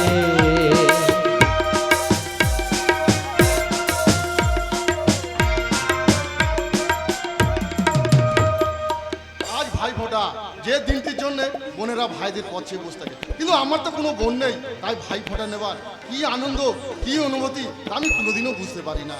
কিন্তু আমরা প্রতি বছর এই দিনটা এলো খুব মন খারাপ করতো। সারাদিন খেলার মাঠে একা একা প্র্যাকটিস করতাম, কিন্তু কাল হঠাৎ মা আমায় বললো, অমর কাল তুই খেলতে যাবি না। আমি বললাম কেন মা, বাড়িতে একা থেকে কি করব? মা বললো তোর বৌদি তোকে ভাই ফোঁটা দেবে, বড় বৌদি আমাকে ভাই ফোঁটা দেবে। এই আনন্দে কাল সারা রাত ঘুমাতে পারিনি। সকালে উঠে স্নান করে চোস্তা পাঞ্জাবি পড়েছি, আর বৌদি হয়তো এখনই এসে বলবে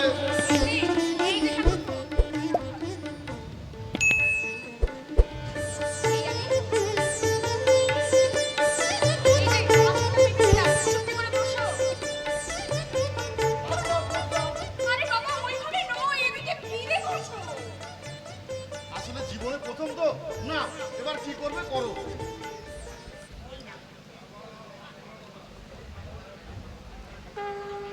ভাইয়ের কপালে দিলাম ফোঁটা, জমের দুয়ারে পড়লো কাঁটা। যমুনা দেয় জমকে ফোঁটা, আমি দিই আমার ভাইকে ফোঁটা। ভাইয়ের কপালে দিলাম ফোঁটা, জমের দুয়ারে পড়লো কাঁটা। যমুনা দেয় জমকে ফোঁটা, আমি দিই আমার ভাইকে ফোঁটা। ভাইয়ের কপালে দিলাম ফোঁটা, জমের দুয়ারে পড়লো কাটা, যমুনা দেয় চমকি ফুটা, আমি দিই আমার ভাইকে ফুটা। বাহ বাহ বাহ, কি আনন্দের দিন। ও বৌমা, বৌমা ওটা রেখে এটা নাও, এটা নিয়ে আমার সামনে ধরো। হ্যাঁ মা। এই বাবা, ফুলকো ফুলকো লুচি, আলু ভাজা, আবার রসগোল্লা। ভাই পড়া এত মিষ্টি বুঝি? হয়েছে হয়েছে, এবার খেতে শুরু কর, মাছি বসবে যে। মা, আপনার ছেলেকে বলে দিন ভাইফোঁটার জন্য আনা নতুন জামা প্যান্টের ছিটটা যেন অমরকে দিয়ে দেয়। জামা প্যান্টের ছিট একদম ভুলে গেছি। এ মা, আজকে বিকালে গিয়ে আমি এনে দেবো। কি হলো মা, আপনি না বলেন আপনার ছেলের কোথাও ভুল হয় না? কি ভুল হলো তো? বৌমা, মায়ের কাছে ছেলে যেমন কোনোদিন বড় হয় না, তেমনি ছেলের দোষও মায়ের চোখে কোনোদিন ধরা পড়ে না। এ কথা তুমি এখন বুঝতে পারবে না, আগে তুমি ছেলে পুলের মা হও, তখন বুঝতে পারবে। কি সব উল্টোপাল্টা কথা বলছো মা? তা বলবে না কেন দাদা? মায়ের মনে কি কম দুঃখ? মা তো প্রায় সবাইকেই বলে। কি বলে? মায়ের বসি সব মেয়েরাই নাতি নাতি ঠাকুরমা হয়েছে, শুধু আমি নাতি নাতির মুখ দেখলে বললাম মা তোমার কথাটা বলে দিয়ে ভালো করিনি। মা, আমি একটু কাজে যাচ্ছি। তুই কাজে যাচ্ছিস? তুই তো কাজেই যাবি, তোরও অনেক লেখার কাজ, বৌমারও অনেক সংসারের কাজ। কিন্তু এই বয়সে আমার যদি কিছু একটা নাতিপুতি না থাকে, তাদের নিয়ে তুমি সময় কাটাতে পারতাম। সঙ্গীতা, সঙ্গীতা, মাকে তুমি সান্ত্বনা দাও। আমি কি সান্ত্বনা দেব? কি বিপদ বলো দেখি, তা তুমি সান্ত্বনা দেবে না তো কি আমি? মা, এই আমি লিখতে যাচ্ছি। এই নাতি নাতির কথা বলছো তো? হ্যাঁ। তাহলে রহমান ডাক্তার কি বলে গেছে তোমার ওই বৌমার কাছ থেকেই জেনে নাও। বৌমা, হ্যাঁ মা। তোমার বাচ্চা কাচ্চা হওয়ার ব্যাপারে রহমান ডাক্তার কি বলে গেছে? মা, ওই মানে রহমান ডাক্তার বলেছে হবে মা, হবে, একটু দেরিতে হবে। তবু ভালো, দেরিতে হলেও হবে। তোমাদের মেয়েদের আজকালকার কথা বোঝাই ভালো। মা, আপনি খুব রেগে গেছেন তাই না? রাগারি তো কম কথা নয় বৌমা। আচ্ছা তুমিই বলো তো, তোমার তিনটে ভাই থাকতে একটা মাত্র বোনের কাছে কেউ ভাই ফোঁটা নিতে এলো না? হ্যাঁ, বড় লোকের ব্যাপার স্যাপারই আলাদা। আর ভাই ফোঁটার দিন তার বোনের কথা একবারও মনে পড়লো না। আর তুমি এবার কেমন বৌমা, কেমন? তোমার ভাইয়ের মুখটা কি একবারও তোমার মনে পড়ে না? একবারও?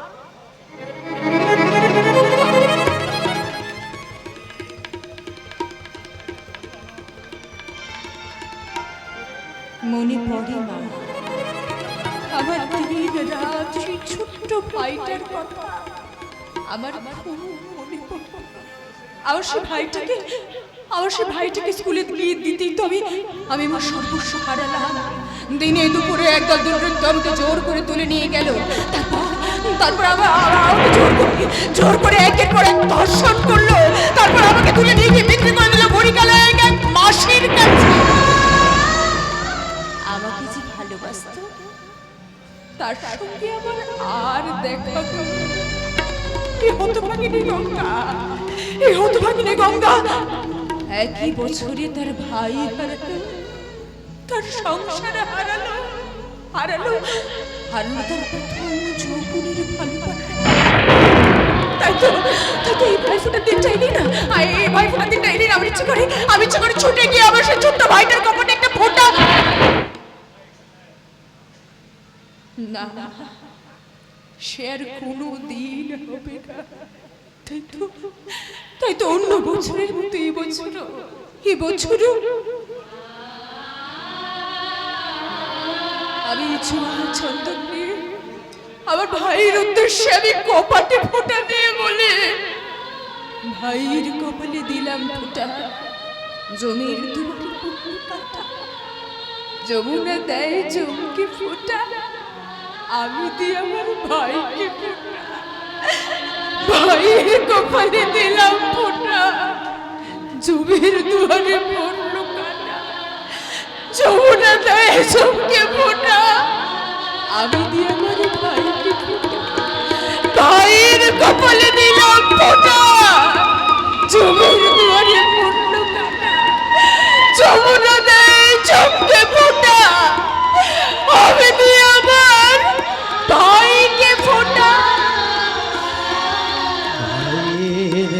কপালে দিলাম ফোঁটা, আর কি আমি চাই, নাই বা পেলাম পান্না চুরি, দুঃখ আমার কিছু নাই, দুঃখ আমার কিছু নাই, দুঃখ আমার কিছু নাই। নিশি, তুই তাহলে সত্যি সত্যি আমার থেকে ফোঁটা নিলি ভাই? তুই দিদি বলেই তো আমি নিলাম রে দিদি। দাঁড়া দাঁড়া একটু দাঁড়া, হয়তো চিরদিনের জন্য নয়, মাত্র কিছুক্ষণের জন্য আমি যে কি পেলাম সেটা আমি বাড়ির সকলকে ডেকে ডেকে দেখাই। মা, তোরা তাড়াতাড়ি ছুটে এসে দেখো, আমার ভাই এসেছে, ভাই আমার কাছে ফোঁটা নিতে এসেছে। ভাই বোনকে একসঙ্গে দেখি আজ আমার কি আনন্দ হচ্ছে, আমি ভাষা প্রকাশ করতে পারছি। নিশীথ, প্রণাম কর আমার শাশুড়ি মা। দিদি, উনি যখন মা তখন আমারও মা। বাবা, কি হলো বাবা? তুমি আমার মুখের দিকে অমন করে তাকিয়ে কি দেখছো? আপনার মধ্যে আমি আমার মাকে খুঁজে পেয়েছি। আমি যদি আর কোনোদিন আপনাকে ছেড়ে না যাই মা, নিশীথ, তুই বিশ্বাস কর দিদি, আমার মা ঠিক এমনি করে সিঁদুরে সিঁদুর পরতো, পূজা পার্বণে পরতো লাল পাড় গরদের শাড়ি। মাকে যতই দেখতাম ততই যেন আশ মিটত না। বৌমা, তোমরা তো একই মায়ের পেটের ভাই বোন, তাহলে তোমার ভাই কেন বললো তুই বিশ্বাস কর দিদি? আসল ব্যাপারটা তুমি এখনো বুঝতে পারলে না মা। আমি তো আগেই বলেছি আমার শ্বশুর বাড়ির লোকরা সবাই একটু আধটু পাগল। সঙ্গীত এখানে এসে সুস্থ হয়ে গেলে কি হবে? ওর ভাইরা এখনো সুস্থ হয়নি। তুই ঠিক বলেছিস ভাস্কর, তুই ঠিক বলেছিস। ওরা সুস্থ থাকলে তিন ভাইয়ের এক বোনের কথা কারোর মনে পড়ে না। ও বৌমা, বৌমা, তোমার ভাইকে নিয়ে ভেতরে এসো, আমি ওর জল খাবারের ব্যবস্থা করি। আর একটু হলেই ধরা পড়ে গিয়েছিল আর কি। ভাগ্যিস জামাইবাবু এসে ব্যাপারটা ম্যানেজ করে দিলে। কিন্তু এই জলজন্ম বিদ্যাটাকে আর কতদিন ম্যানেজ করে চালানো যাবে? হয়তো চিরকালই, কারণ আমার দিদিকে আর কোনোদিন আসতে দেবে না আপনার কাছে আমার দাদা। নিশীথ, আপনি জানেন আমার দাদা জোর করে সাগর রায়কে দিয়ে আমার দিদিকে মদ খাইয়ে দিয়েছে। আমার দিদি মদের বোতলে আঙুল ডুবিয়ে ভাই ফোটার বদলে আমাকে মদের ফোঁটা দিতে চেয়েছিল। কেন কেন তুমি সে কথা আমার সামনে বলছো যে আমার জীবন থেকে একবার হারিয়ে গেছে? কেন তুমি তাকে নতুন করে কুড়িয়ে আনতে চাইছো? যাও যাও যাও, তুমি একটু খেয়ে দে বিশ্রাম করো। আমি নয় বিশ্রাম করব, কিন্তু আপনি আপনি যে কতদিন মানসিক বিশ্রাম থেকে বঞ্চিত সেটা কি আপনি বুঝতে পারেন? সেটা কি আপনি বুঝতে পারেন? কি হলো সঙ্গীতা, তোমার মুখে কথা নেই কেন? আমি তোমাকে একটা কথা জিজ্ঞাসা করব। কি কথা? তুমি এখনো তোমার বউকে ভুলতে পারোনি, তাই না? ভুলে গেছি, তার কোনো স্মৃতি আজ আমার মনের মধ্যে নেই। তুমি তুমি সত্যি কথা বলছো? সত্যি বলছি, যদি বিশ্বাস না করো তো এই তোমাকে ছুঁয়ে বলছি। আমার ভালোবাসার প্রথম ছোঁয়া। না না, আমি ভুল করে তোমায় ছুঁয়ে ফেলেছি, আমি ভুল করে তোমায় ছুঁয়ে ফেলেছি। তুমি আমায় ক্ষমা করে দাও, ক্ষমা করে দাও।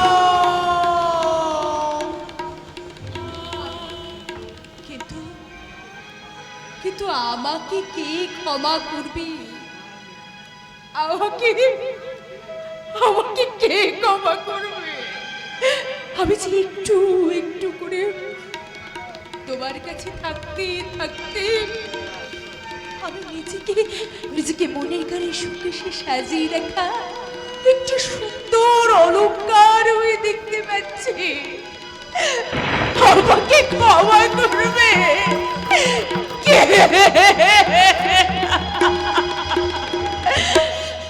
কান্নায় আসে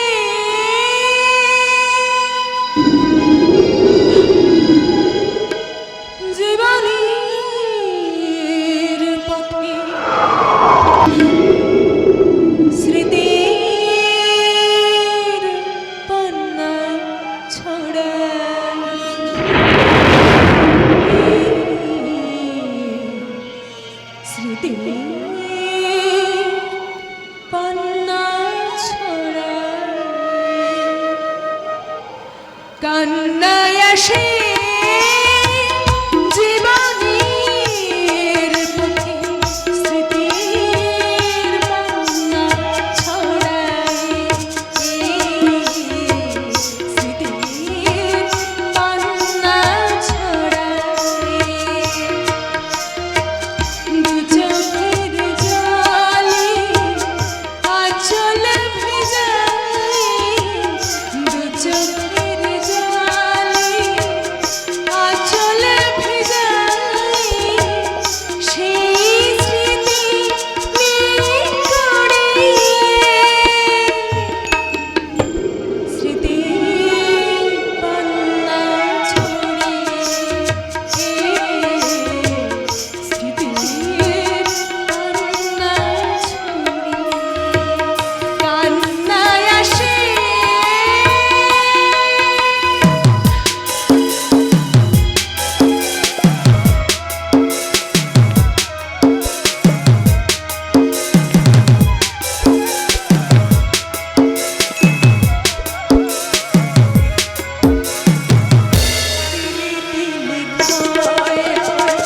স্বপ্নের কথা শুনি না, স্মৃতির পাখিরা উড়ে দূরে চলে যায়, হৃদয় যে মানে না।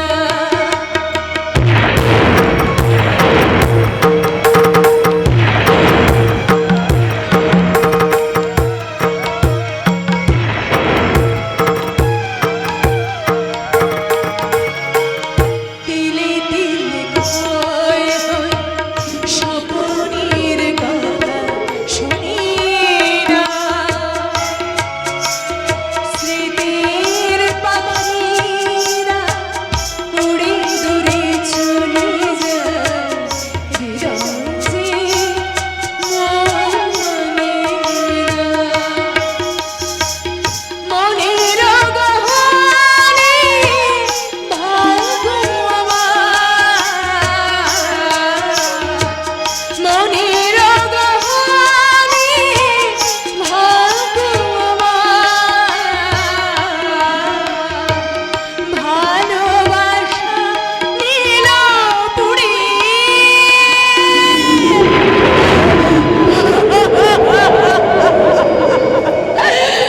স্মৃতির বন্যা ছড়িয়ে,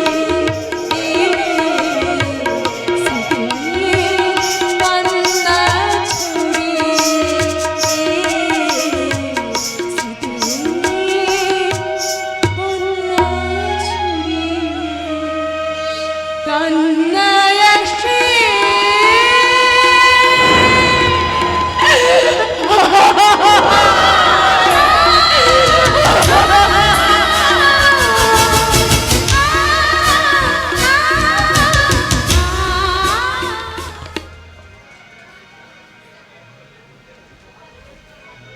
বল, মেয়েদের জীবনে একটা স্বর্গীয় স্বপ্ন, স্বপ্নের স্বপ্ন, অথচ আমার দাদা সেটা আমার কাছে বর্বর বানিয়ে দিয়েছে।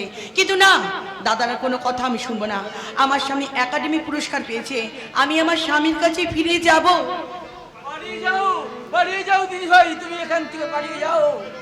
জামাইবাবু পুরস্কার পেয়েছে, এই খবরটা পাওয়ার পর থেকেই তোমার দাদা পাগলের মতো এবার ছুটে আসছে।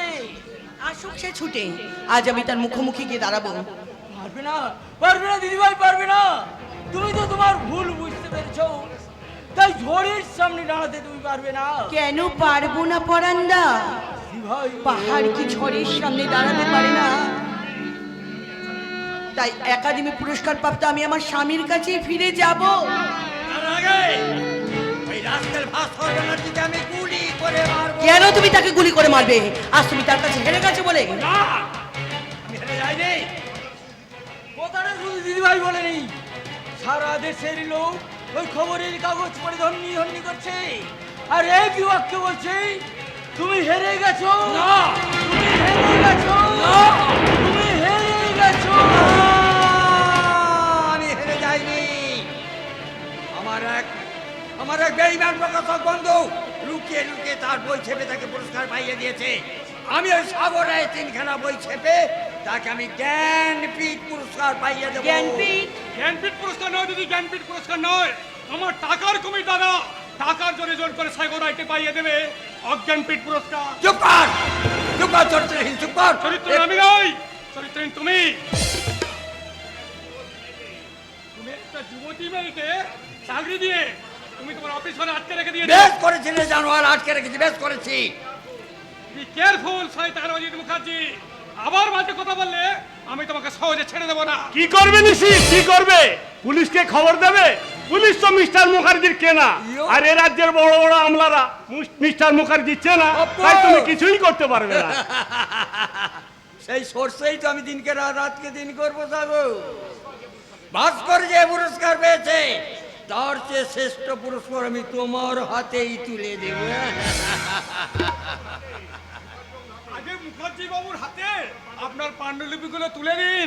শিওর, আমার এই তিনটে পাণ্ডুলিপি পড়ে উনি মনে মনে দ্বন্দ্ব অনুভব করবে, ঠিক করতে পারবে না কোন লেখাটা আগে ছাপবে।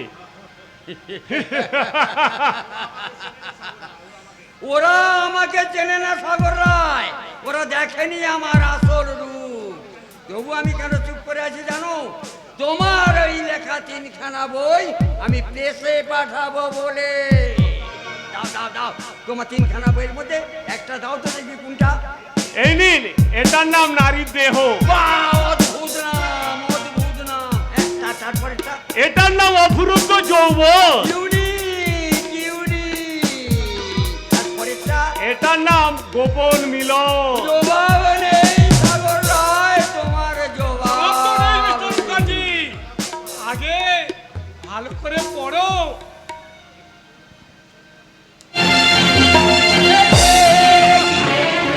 এটা একটা উপলেখন, এটা সাদা খাতা।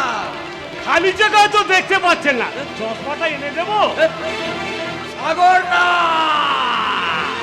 তাহলে শোনো মিস্টার মুখার্জি, ওই সাগর রায় আমার বন্ধুর দাদা। নিশ্চিত ঠিক কথাই বলেছে, যাতে আপনার বোন অন্য লেখার সঙ্গে মিশে বিপদগামী না হয় এই ভেবে নিশ্চিত কায়দা করে আমাকে লেখক সাজিয়ে ও আপনার কাছে পৌঁছে দিয়েছে। সাগরদা, না জেনে না বুঝে আপনাকে আমি অনেক অনেক কটু কথা বলেছি, তার জন্য প্লিজ আপনি আমাকে ক্ষমা করে দিন। আমিও আপনার সঙ্গে অনেক অভিনয় করেছি, তাই আপনিও আমাকে ক্ষমা করে দেবেন। না রে শয়তান, তোদের আমি কাউকে ক্ষমা করবো না। আমি তোদের কি করে বদলা নিতে হয় সেটা আমি আজই প্রকাশ করে দেব যে আমি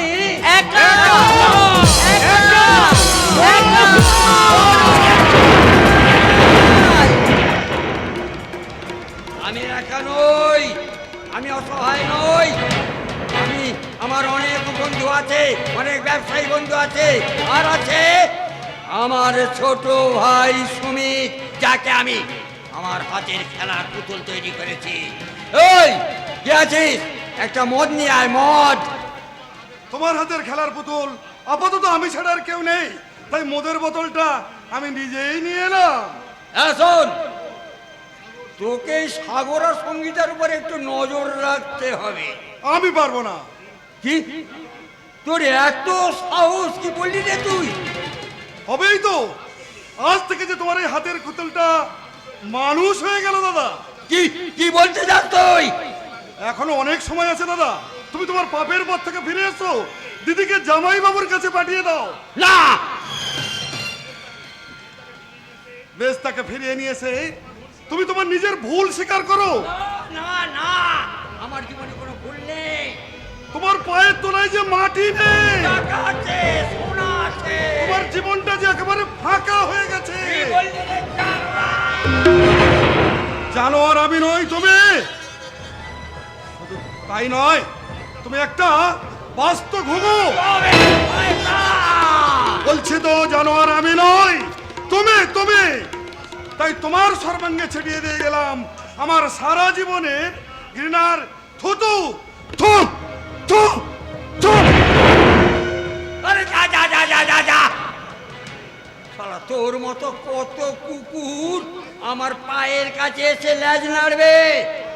সাগর, শপথ। Yes, boss. টনিক খাইয়ে 7 দিন আগে আমার পাশের ঘরে রক্ষিতা বানিয়ে রেখেছি, তাকে আমার বাগান বাড়িতে তুলে নিয়ে যেতে পারবে? টাকা ছাড়লে আমি সব পারবো বস। আর একটা কথা, শালা মেয়েটা না, শালা একেবারে ব্যস্ত হয়ে গেছে। এবার চাঁদ উঠবে,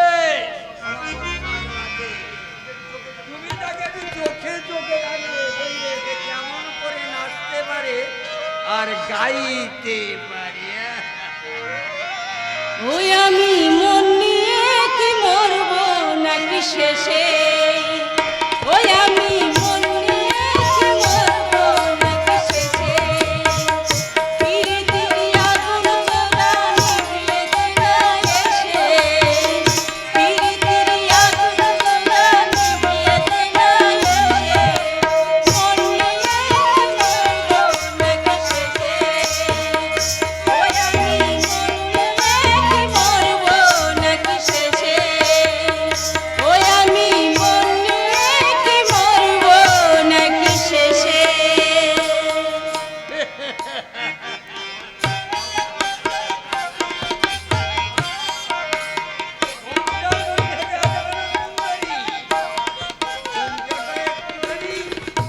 বলো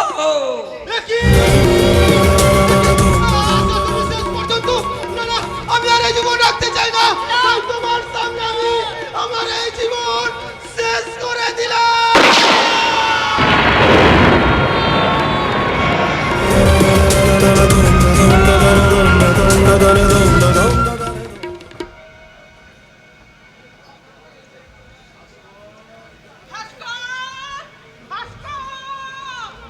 গেল কোথায় ছেলেটা?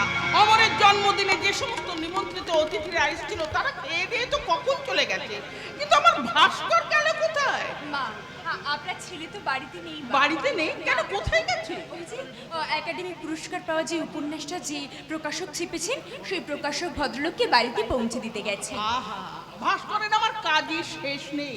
জুতো সেলাই থেকে চণ্ডীপাঠ সব একাকেই করত। ও মা, সব বুঝি আপনার ছেলে করেছে আর আমি বুঝি কিছুই করিনি? না, তুমি যদি বৌমা পাশে না থাকতে তাহলে ভাস্করের সাধ্য কি ছিল ওই লেখা? মা, তাই তো আমি সবার অজান্তে ভগবানকে ডেকে বলি, ভগবান আমাকে জন্ম জন্মান্তর সঙ্গীতার মতো বৌমা দিও। মা, তুমি শুধু বৌমাকে চাও বাবা, ছেলেকে চাও না? আজ আমার জন্মদিন, আজকে দিনে সব থেকে বড় ভিআইপি আমি, তোমার কোলের ছেলে আমি। সেই আমি থাকতে বৌদি তোমার কাছে অত বেশি আপন হয়ে গেল। কপাল ঠাকুরপো, সবই কপাল। ওরে বোকা ছেলে, ছেলের বউকে আপন করে নিতে হয়, তাকে পরের মেয়ে না ভেবে নিজের মেয়ে ভাবতে হয়। এখানে এখানে যত শাশুড়ি বৌমারা আছেন আমি তাদের উদ্দেশ্যে বলছি, যে সংসারে শাশুড়িরা ছেলের বউকে বউ না ভেবে মেয়ে ভাবে, আর সেই সমস্ত বৌমাদের বলছি তোমরাও শাশুড়িকে শাশুড়ির না মা ভেবে ভাববে নিজের মা। সেই সংসারে কোনোদিন অশান্তি হবে না, হবে না, হতে পারে না।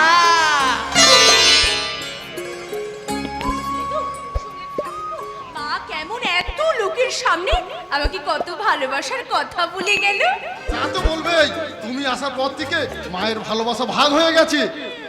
এরপর দেখবি যখন তোমার বউ আসবে তখন এই ভালোবাসা আরো এক ভাগ হয়ে যাবে। তখন তুমি কি করবে ভাই? বিয়ে আমি করবো না। ও মা, তাই নাকি? দেখা যাক। সে তোমরা যাই বলো বৌদি, বিয়ে আমি করবো না। কিন্তু মায়ের যদি কষ্ট হয়, আর তুমি যদি দেখে শুনে ভালো মেয়ে পছন্দ করে দিতে পারো, আর দাদা যদি এসে বলে এই অমর আমি বলছি তোকে এই মেয়েকে বিয়ে করতে হবে, তখন দাদার কথা কি আমি অগ্রাহ্য করতে পারবো? তবে রে পাজি ভেতরে তোমার এত তোমার দাদা আসুক, তোমার দাদা আসলে আমি তোমাকে দেখাবো মজা। না বৌদি, দাদাকে যেন এত কিছু বলো না, বলার সময় হলে বলবে কি? আগে আমার বিয়ের সঙ্গে যাওয়া সেই নিদবরের জন্ম হোক। তবে রে শয়তান এত দূর।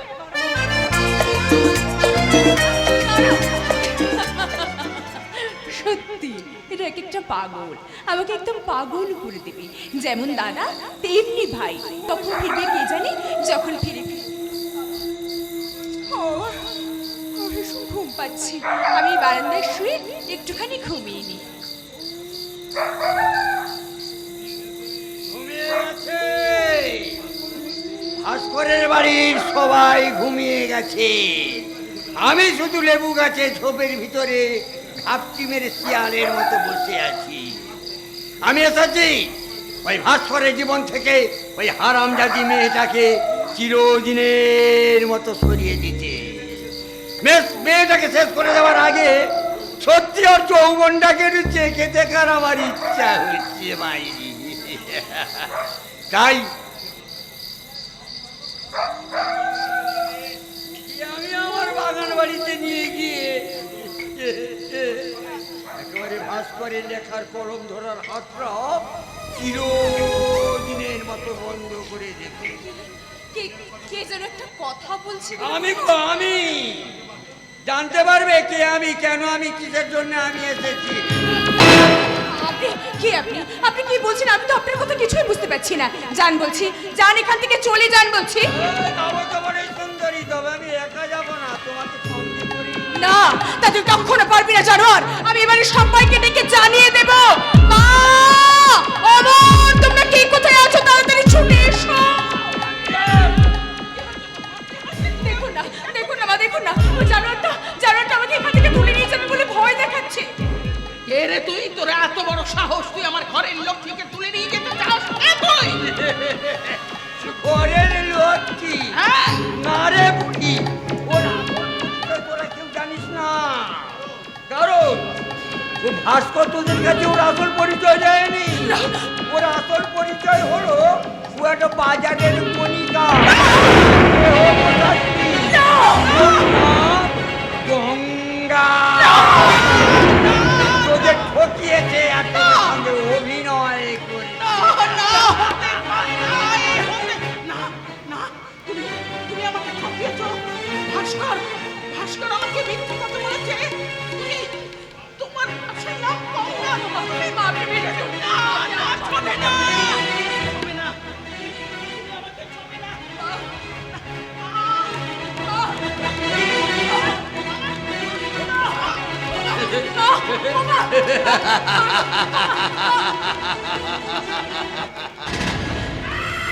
ভাস্করের জীবন থেকে ওর মাটাকে আমি চিরদিনের মতো সরিয়ে দিলাম। জানোয়ার!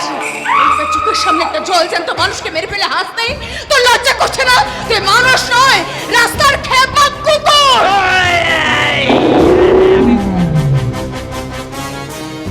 কি করে এই কুকুরটা তো যৌবনের হাড়ি চেটে পুটে খাবে, এইটা একবার ভালো করে দেখ।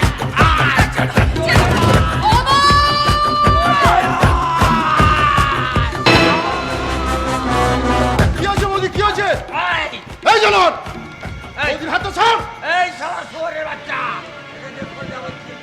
সরে যা, দেখো আমার হাত থেকে কোনো রকম করতে পারবি না। যা, সরে যা। করবি না, করবি না তো? ভাই, তবে যাক, এইবার কেমন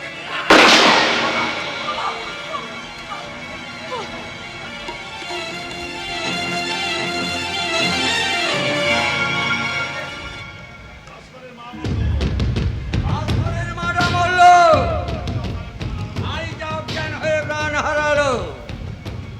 এইবার ওর জীবন থেকে এই হারামজাদি বউটাকে আমি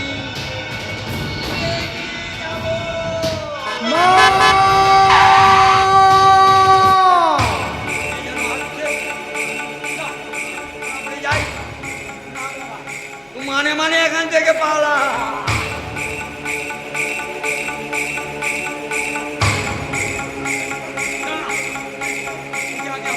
নিয়ে যেতে পারলাম না, তবে আমি আমার জীবন থেকে ওকে আমি হারাতে দেব না। ওকে আমি কিন্তু ওর লেখার কলমটা চিরদিনের মতো আমি বন্ধ করে দিলাম।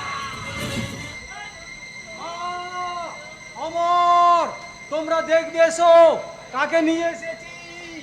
বাবা এসেছে, বাবা। 10 বছর পর আমাদের বাবা আবার ফিরে এসেছে। কি করে সাড়া দেবে কি হলো? কেউ সাড়া দিচ্ছে না কেন? কি করে সাড়া দেবে রে বাবা ভাস্কর? দেখছিস না ওরা ক্লান্ত হয়ে ঘুমিয়ে পড়েছে। আপনি মাকে ডাকুন। কমলা, ও কমলা, ভাস্করের মা। মা অকাতারে ঘুমাচ্ছে, আপনি সঙ্গীতাকে ডাকুন। বৌমা, ও বৌমা।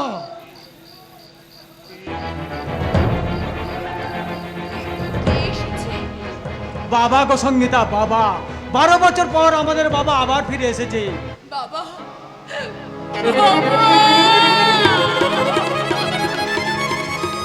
তো অমর করে কেঁদে উঠলি কেন মা?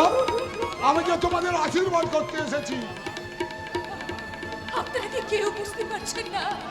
মা আমাদেরকে ছেড়ে চিরকালের মতো চলে গেছে।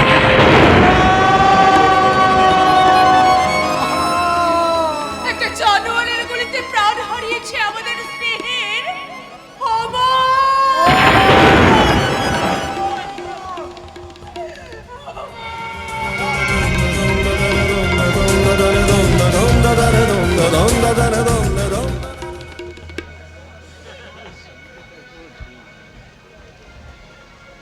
প্রতিহিংসা অন্ধকে তোর চিনতে পারলি না আর ধরতে পারলি না।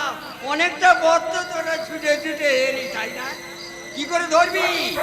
আমি তো ওই লেবু গাছের ঝোপের ভিতরে শিয়ালের মতো খাপটি মেরে বসেছি। আপাতত আমি এখান থেকে পালিয়ে গিয়ে ওই ভাস্করের গ্রামের বাড়ির পাশে খাপটি মেরে দিন কত খাবো। কারণ আমার ধারণা ভাস্কর এই সব ব্যাপার শুনেই খুব শীঘ্রই শহর থেকে গ্রামে ফিরে আসবে। ভাস্করের মৃত্যুর পর আমার হবে প্রতিহিংসার খেলা। আমার সব খেলা শেষ মিস্টার মুখার্জি। তুমি অনেক কাজ করেছো। তুমি তোমাকে আমি সিবিআই অফিসার সাগর রায়।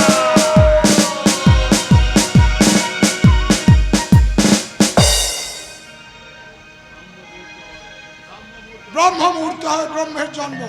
ব্রহ্মই জ্ঞান আর জ্ঞানী ব্রহ্ম। অথচ সাহিত্যের নেশায় সমাহিত হয়ে সমাজ সংসারের পাকে পাকে ঘুরছে মূর্খ ভাস্কর, খেলা করছে। তাই আমিও বৌমা আর ভাস্করকে নিয়ে নতুন খেলা খেলছি। প্রলয় সৃষ্টি পুতুল খেলা নিরজনী প্রভু নিরজনী খেলিছ এ বিশ্বলয়ে বিরাট শিশু আনমনি খেলিছ এ বিশ্বলয়ে বিরাট শিশু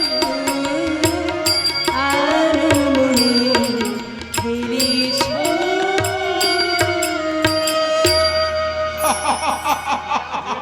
ছায়া থেকে মায়ার জন্ম।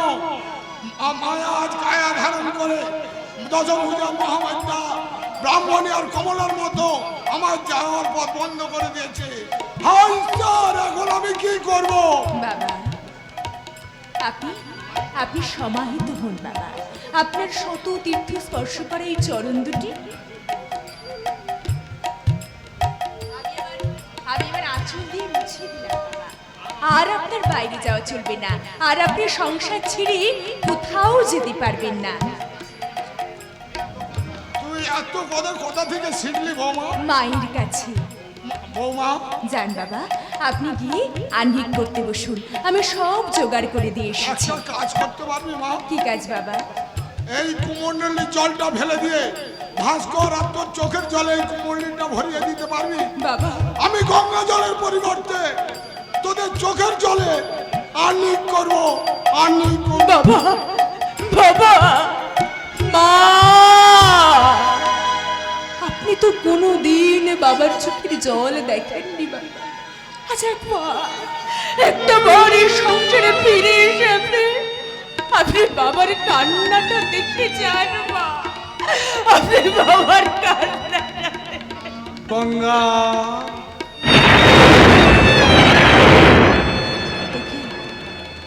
তুমি হঠাৎ আমাকে গঙ্গা বলে ডাকলে কেন? তুমি আমার কুসংস্কারচ্ছন্ন মানসিকতার সব ময়লা ধুয়ে দিয়েছো বলে। আমি তুমি যেমন আমার সাহিত্যের সৃষ্টিতে প্রেরণা দিয়েছো, তেমনি আমার ভাইয়ের চোখে জল ফেলেছো, মায়ের অকাল মৃত্যুতে কেঁদেছো, কিন্তু আমি তো তোমার জন্য কিছুই করতে পারিনি। পর্বত বলছি পৃথিবীকে আমি কিছুই দিইনি। গঙ্গা বাতাস বলছি ফুলকে আমি কি দিয়েছি? কি বললে? এক টুকরো খাঁটি চন্দন কাঠ খুই খুই নিঃশেষ হয়ে গিয়ে বলছি কি দিয়েছি আমি এক পূজারিণীকে। তুমি এসব কথা কোথায় পেলে? তোমার সাহিত্যের পাতায় পাতায়। আমি এই কথাগুলো লিখেছি। সাহিত্যিক স্রষ্টা তার সৃষ্টির কথা মনে রাখতে পারলে আর কি সে নতুন সৃষ্টির ধ্যানে বিভোর হতে পারত? কিন্তু তুমি জানো না লেখক, তুমি তোমার পর্বতের মতো চরিত্রের দৃঢ়তা দিয়ে আমার মনের পৃথিবীকে কেমন করে ধরে রেখেছো। আর সবার শেষে একটা গণিকাকে সিঁদুর দিয়ে তুমি মণিকারের সুকেশে সাজিয়ে রাখা একটা অলংকার করে দিয়েছো। আমার স্মৃতিতে সিঁদুর পরিয়ে দিয়ে তুমি আমার নারী জন্মকে সার্থক করেছো। না না না, তোমার নারী জন্ম এখনো সার্থক হয়নি। আমার বাবা বলেছে মূর্খ ভাস্কর, প্রাকৃতিককে ঠকেছিস। তাই আমি চাই তুমি হবে আমার সন্তানের মা। এটা আমার বাবার আদেশ, যে বাবা আমাদের সংসারে হিমালয় পর্বত। কিন্তু গঙ্গা যদি কোনোদিন কোনো কারণে হিমালয় থেকে মাটিতে ঝাঁপিয়ে পড়ে, আমি মূর্খ আমাদের মতো গঙ্গার বেগে ভেসে না গিয়েই শিবের মতো গঙ্গাকে জোটায় লুকিয়ে রাখবো। কিন্তু সমাজ ভগীরথ যদি সেই গঙ্গাকে নিয়ে গিয়ে প্রবেশ করতে চায় দুর্ভাগ্যের পাতালে, আমি পাতালে গিয়ে কোকিল মনির আশ্রম হয়ে যাব। কপিল মুনি আমার কপালে সে শোক কি সইবে? আমার ভালোবাসার মন্দাকিনী, আমার প্রেরণা ভগবতী, আমার নতুন জীবনের সংজ্ঞা গঙ্গা, গঙ্গাত্রয়ী মতো চিরকাল আমার হৃদয়ে বইবে বইবে বইবে। লাইলি তো এসেছে ফিরিয়া, মজনু গো আঁখি খোলো, মজনু গো আঁখি খোলো, লাইলি তো এসেছে ফিরিয়া, মজনু গো আঁখি খোলো, মজনু গো আঁখি খোলো, মজনু গো আঁখি খোলো। কিন্তু তোমার যে সঙ্গীতা আজ যে তোমায় অন্য কথা কইবে। কি তুমি? কে আপনি? আপনি কোথা থেকে আসছেন? কেন আসছেন? আপনাকে তো চিনি না। যে অপরাধ আমি করেছি তাতে আমাকে না চেনাই উচিত, তবু তো আমি তোমার স্ত্রী। স্ত্রী? আপনি বোধহয় ভুল ঠিকানায় এসে পড়েছেন। আপনি এখান থেকে চলে যান। যাবো বলে তো আমি এখানে আসিনি। যদি আপনি থাকবো বলে এসে থাকেন তাহলে কিন্তু আপনি ভীষণ ভুল করেছেন। তুমি মনে রেখো আমি কিন্তু ধর্মপত্নী। ধর্মপত্নী বলে বুঝি সেদিন সিঁদুরের কৌটোটা রাস্তায় ছুঁড়ে ফেলে দিয়েছিলেন? ধর্মপত্নী বলে বুঝি 2 বছর আগে বড়লোক দাদাকে দিয়ে আমাকে জুতো মারতে চেয়েছিলেন? আমি কি করব? আমি কি তোমার ধর্মপত্নীর পায়ের ধুলো? চুপ কর, চুপ কর গণিকা কোথাকার। আমাকে এত বড় অপমান করার অধিকার তুই পেলি কোথা থেকে? মা এখনো দেখতে পাওনি বুঝি? তাহলে ভালো করে চেয়ে দেখো আমার সিঁথিরে সিঁদুরের অধিকার। না না, ও তো মিথ্যে সিঁদুর। ও সিঁদুরে কোনো মূল্য নেই, কোনো মূল্য নেই, কোনো মূল্য নেই। এই সিঁদুরের কোনো মূল্য নেই বললি না? তাহলে উত্তর দাও, ভালো করে ভেবে বলো, কুশণ্ডিকার আগে বর কনের সিঁথিতে সিঁদুর পরিয়ে দেয় না কেন? সিঁদুর দেওয়ার আগে কেন দম্পতিকে স্বামী স্ত্রী না বলে বর কনে বলা হয়? তুমি বোধহয় জানো না, যে পুরুষ যে নারীর সিঁথিতে সিঁদুর পরিয়ে দেয় সেই হয় তার স্বামী। আমি যদি জোর হাত করে তোর কাছ থেকে আমি আমার স্বামী ভিক্ষে চেয়েনি, তুই কি আমাকে ভিক্ষে দিবি না? যে স্থান শূন্য হয়ে গেছে তার কোনো দিন পূর্ণ হবে। চূর্ণ হয়ে গেছে, আমার অহংকার ভেঙে আর চূর্ণ হয়ে গেছে। এই দেখো না, দেখো আমি নিজে হাতে করে সিঁদুরের কৌটো নিয়ে এসেছি। দাও না, এই সিঁদুরের কৌটো থেকে একটুখানি সিঁদুর নিয়ে তুমি আমার সিঁথিতে পরিয়ে দাও না। পরিয়ে দিন জামাই বাবু, সিঁদুরটা পরিয়ে দিন। পরান না তুমি। পরান্না নয় জামাইবাবু, আমিও বলছি আপনি আমার দিদির সিঁড়িতে সিঁদুর পরিয়ে দিন। নিশিত তুমিও। আমিও বলছি, আমি মেজদার সঙ্গে এসেছি আপনার কাছে অনুরোধ করতে, সিঁদুর পরিয়ে দিয়ে আমার দিদিকে আপনি স্ত্রীর মর্যাদা দিন। কিন্তু তোমরা কি পারবে আমার ভাইয়ের জীবন ফিরিয়ে দিতে? তোমরা কি পারবে আমার মোরা মাকে বাঁচিয়ে তুলতে? আপনারা কি পারবেন সেই অমানুষ নিষ্ঠুর অজিত মুখার্জিকে কঠোরতম কঠিন শাস্তি দিতে? সেই অজিত মুখার্জিকে আমি কিছুক্ষণ আগে অ্যারেস্ট করেছি ভাস্কর বাবু। সে আপনাকে গুলি করে মারার জন্য আপনাদের পাশের গ্রামে বন্দুক নিয়ে লুকেছিল। আমি তাকে নিজের হাতে অ্যারেস্ট করে থানায় পৌঁছে দিয়েছি। তাই আমি বলছি, অনুশোচনায় ক্লান্ত ওই সঙ্গীতা স্মৃতিতে সিঁদুর পরিয়ে আপনি ওকে স্ত্রী বলে মেনে নিতে হবে। গঙ্গা, একমাত্র তুই পারিস আমার হারানো ভালোবাসা আমার বুকে ফিরিয়ে দিতে। যে সিঁদুরের বন্ধনে তুই আমার স্বামীকে আটকে রেখেছিস, আমি সেই সিঁদুর তোর কাছে আঁচল পেতে ভিক্ষে চাইছি। আমার স্বামী, তুই আমাকে ভিক্ষে দে, আমাকে ভিক্ষে দে, ভিক্ষে দে, ভিক্ষে দে। সে হতে পারে না। একটা আকাশে দুটো চাঁদ কখনো থাকতে পারে না। দুটো চাঁদ না থাকলেও দুরকম চাঁদ তো থাকতে পারে লেখক। কি বললে গঙ্গা? হ্যাঁ গো লেখক, দু রকম চাঁদ। বুঝি? হ্যাঁ গো লেখক, ফিনকি ফুটে জ্যোৎস্না রাতে আকাশের বুকে ধবধবে গোল চাঁদ, আর ঠিক তার কিছুদিন পরে পশ্চিম আকাশের দিক চক্রবালী দ্বিতীয়া তিথির এক ফালি চাঁদ তো ওঠে। আমি সেই দ্বিতীয় তিথির এক ফালি চাঁদ হই পশ্চিম আকাশে হারিয়ে যাব। গঙ্গা, গঙ্গা, গঙ্গায় আজ ভাটার টান লেগেছে গো বাবু মশাই। সে আজ খরস্রোতা হয়ে ওই মহাসমুদ্রের দিকে বয়ে যাবে। গঙ্গার দুপারে বয়ে বেড়াবে অসংখ্য স্মৃতির পাখিরা। গঙ্গা,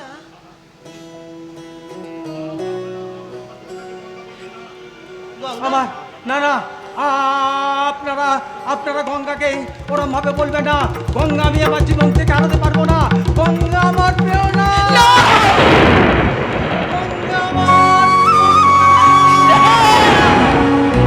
গঙ্গা আমার জীবনের জ্যোৎস্না।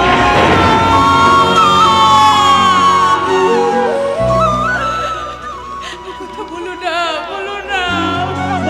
বলবো, আমি সারা জীবন এই কথাই বলবো। আমি তোমাকে ছাড়া কোনো মেয়েকে আমার হৃদয়ে স্থান দিতে পারবো না, কিছুতেই না, কিছুতেই না।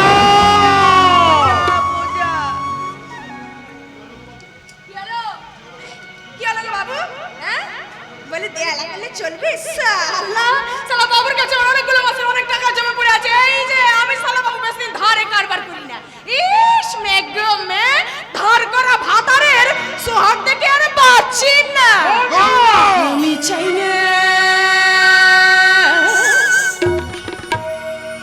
আমি চাই না, চাই না, চাই না রে তোর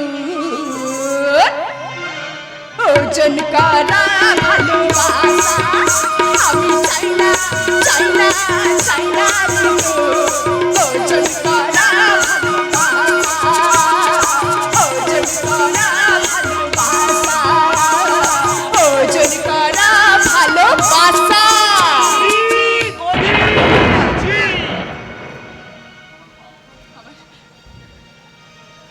আমার মা এবং বোনেরা এই সঙ্গীতাদের জীবনে তার স্বামীকে ফিরিয়ে দেবার জন্য আমার কাছে কি আর কোনো উপায় ছিল?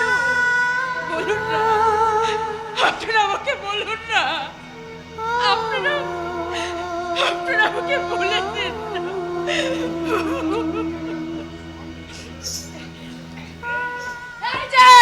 এই যে শালার বাবু, অটো অটো বলছি। কান্নাকাটি করে চলবে, কান্নাকাটি করে চলবে। সালা টাকা পয়সা দিতে না পারো, না পারবে, কমসে কম তোর বয়স দিতে একটু সিঁদুর তো পরিয়ে দিতে পারবে নাকি? আর গঙ্গা, আরে এসো না, এই না ধরো ধরো তোমার বউয়ের আনা সিঁদুর কৌটো। এই সিঁদুর কৌটো থেকে সিঁদুর তোমার বউকে পরিয়ে দিয়ে প্রমাণ করে দাও।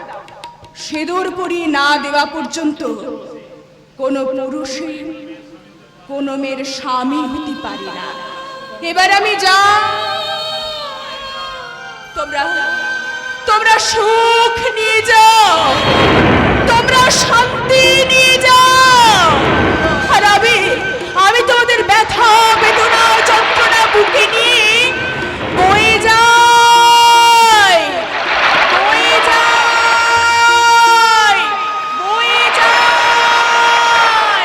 ও গঙ্গা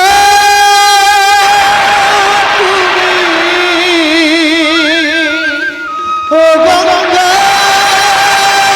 বইছো কেন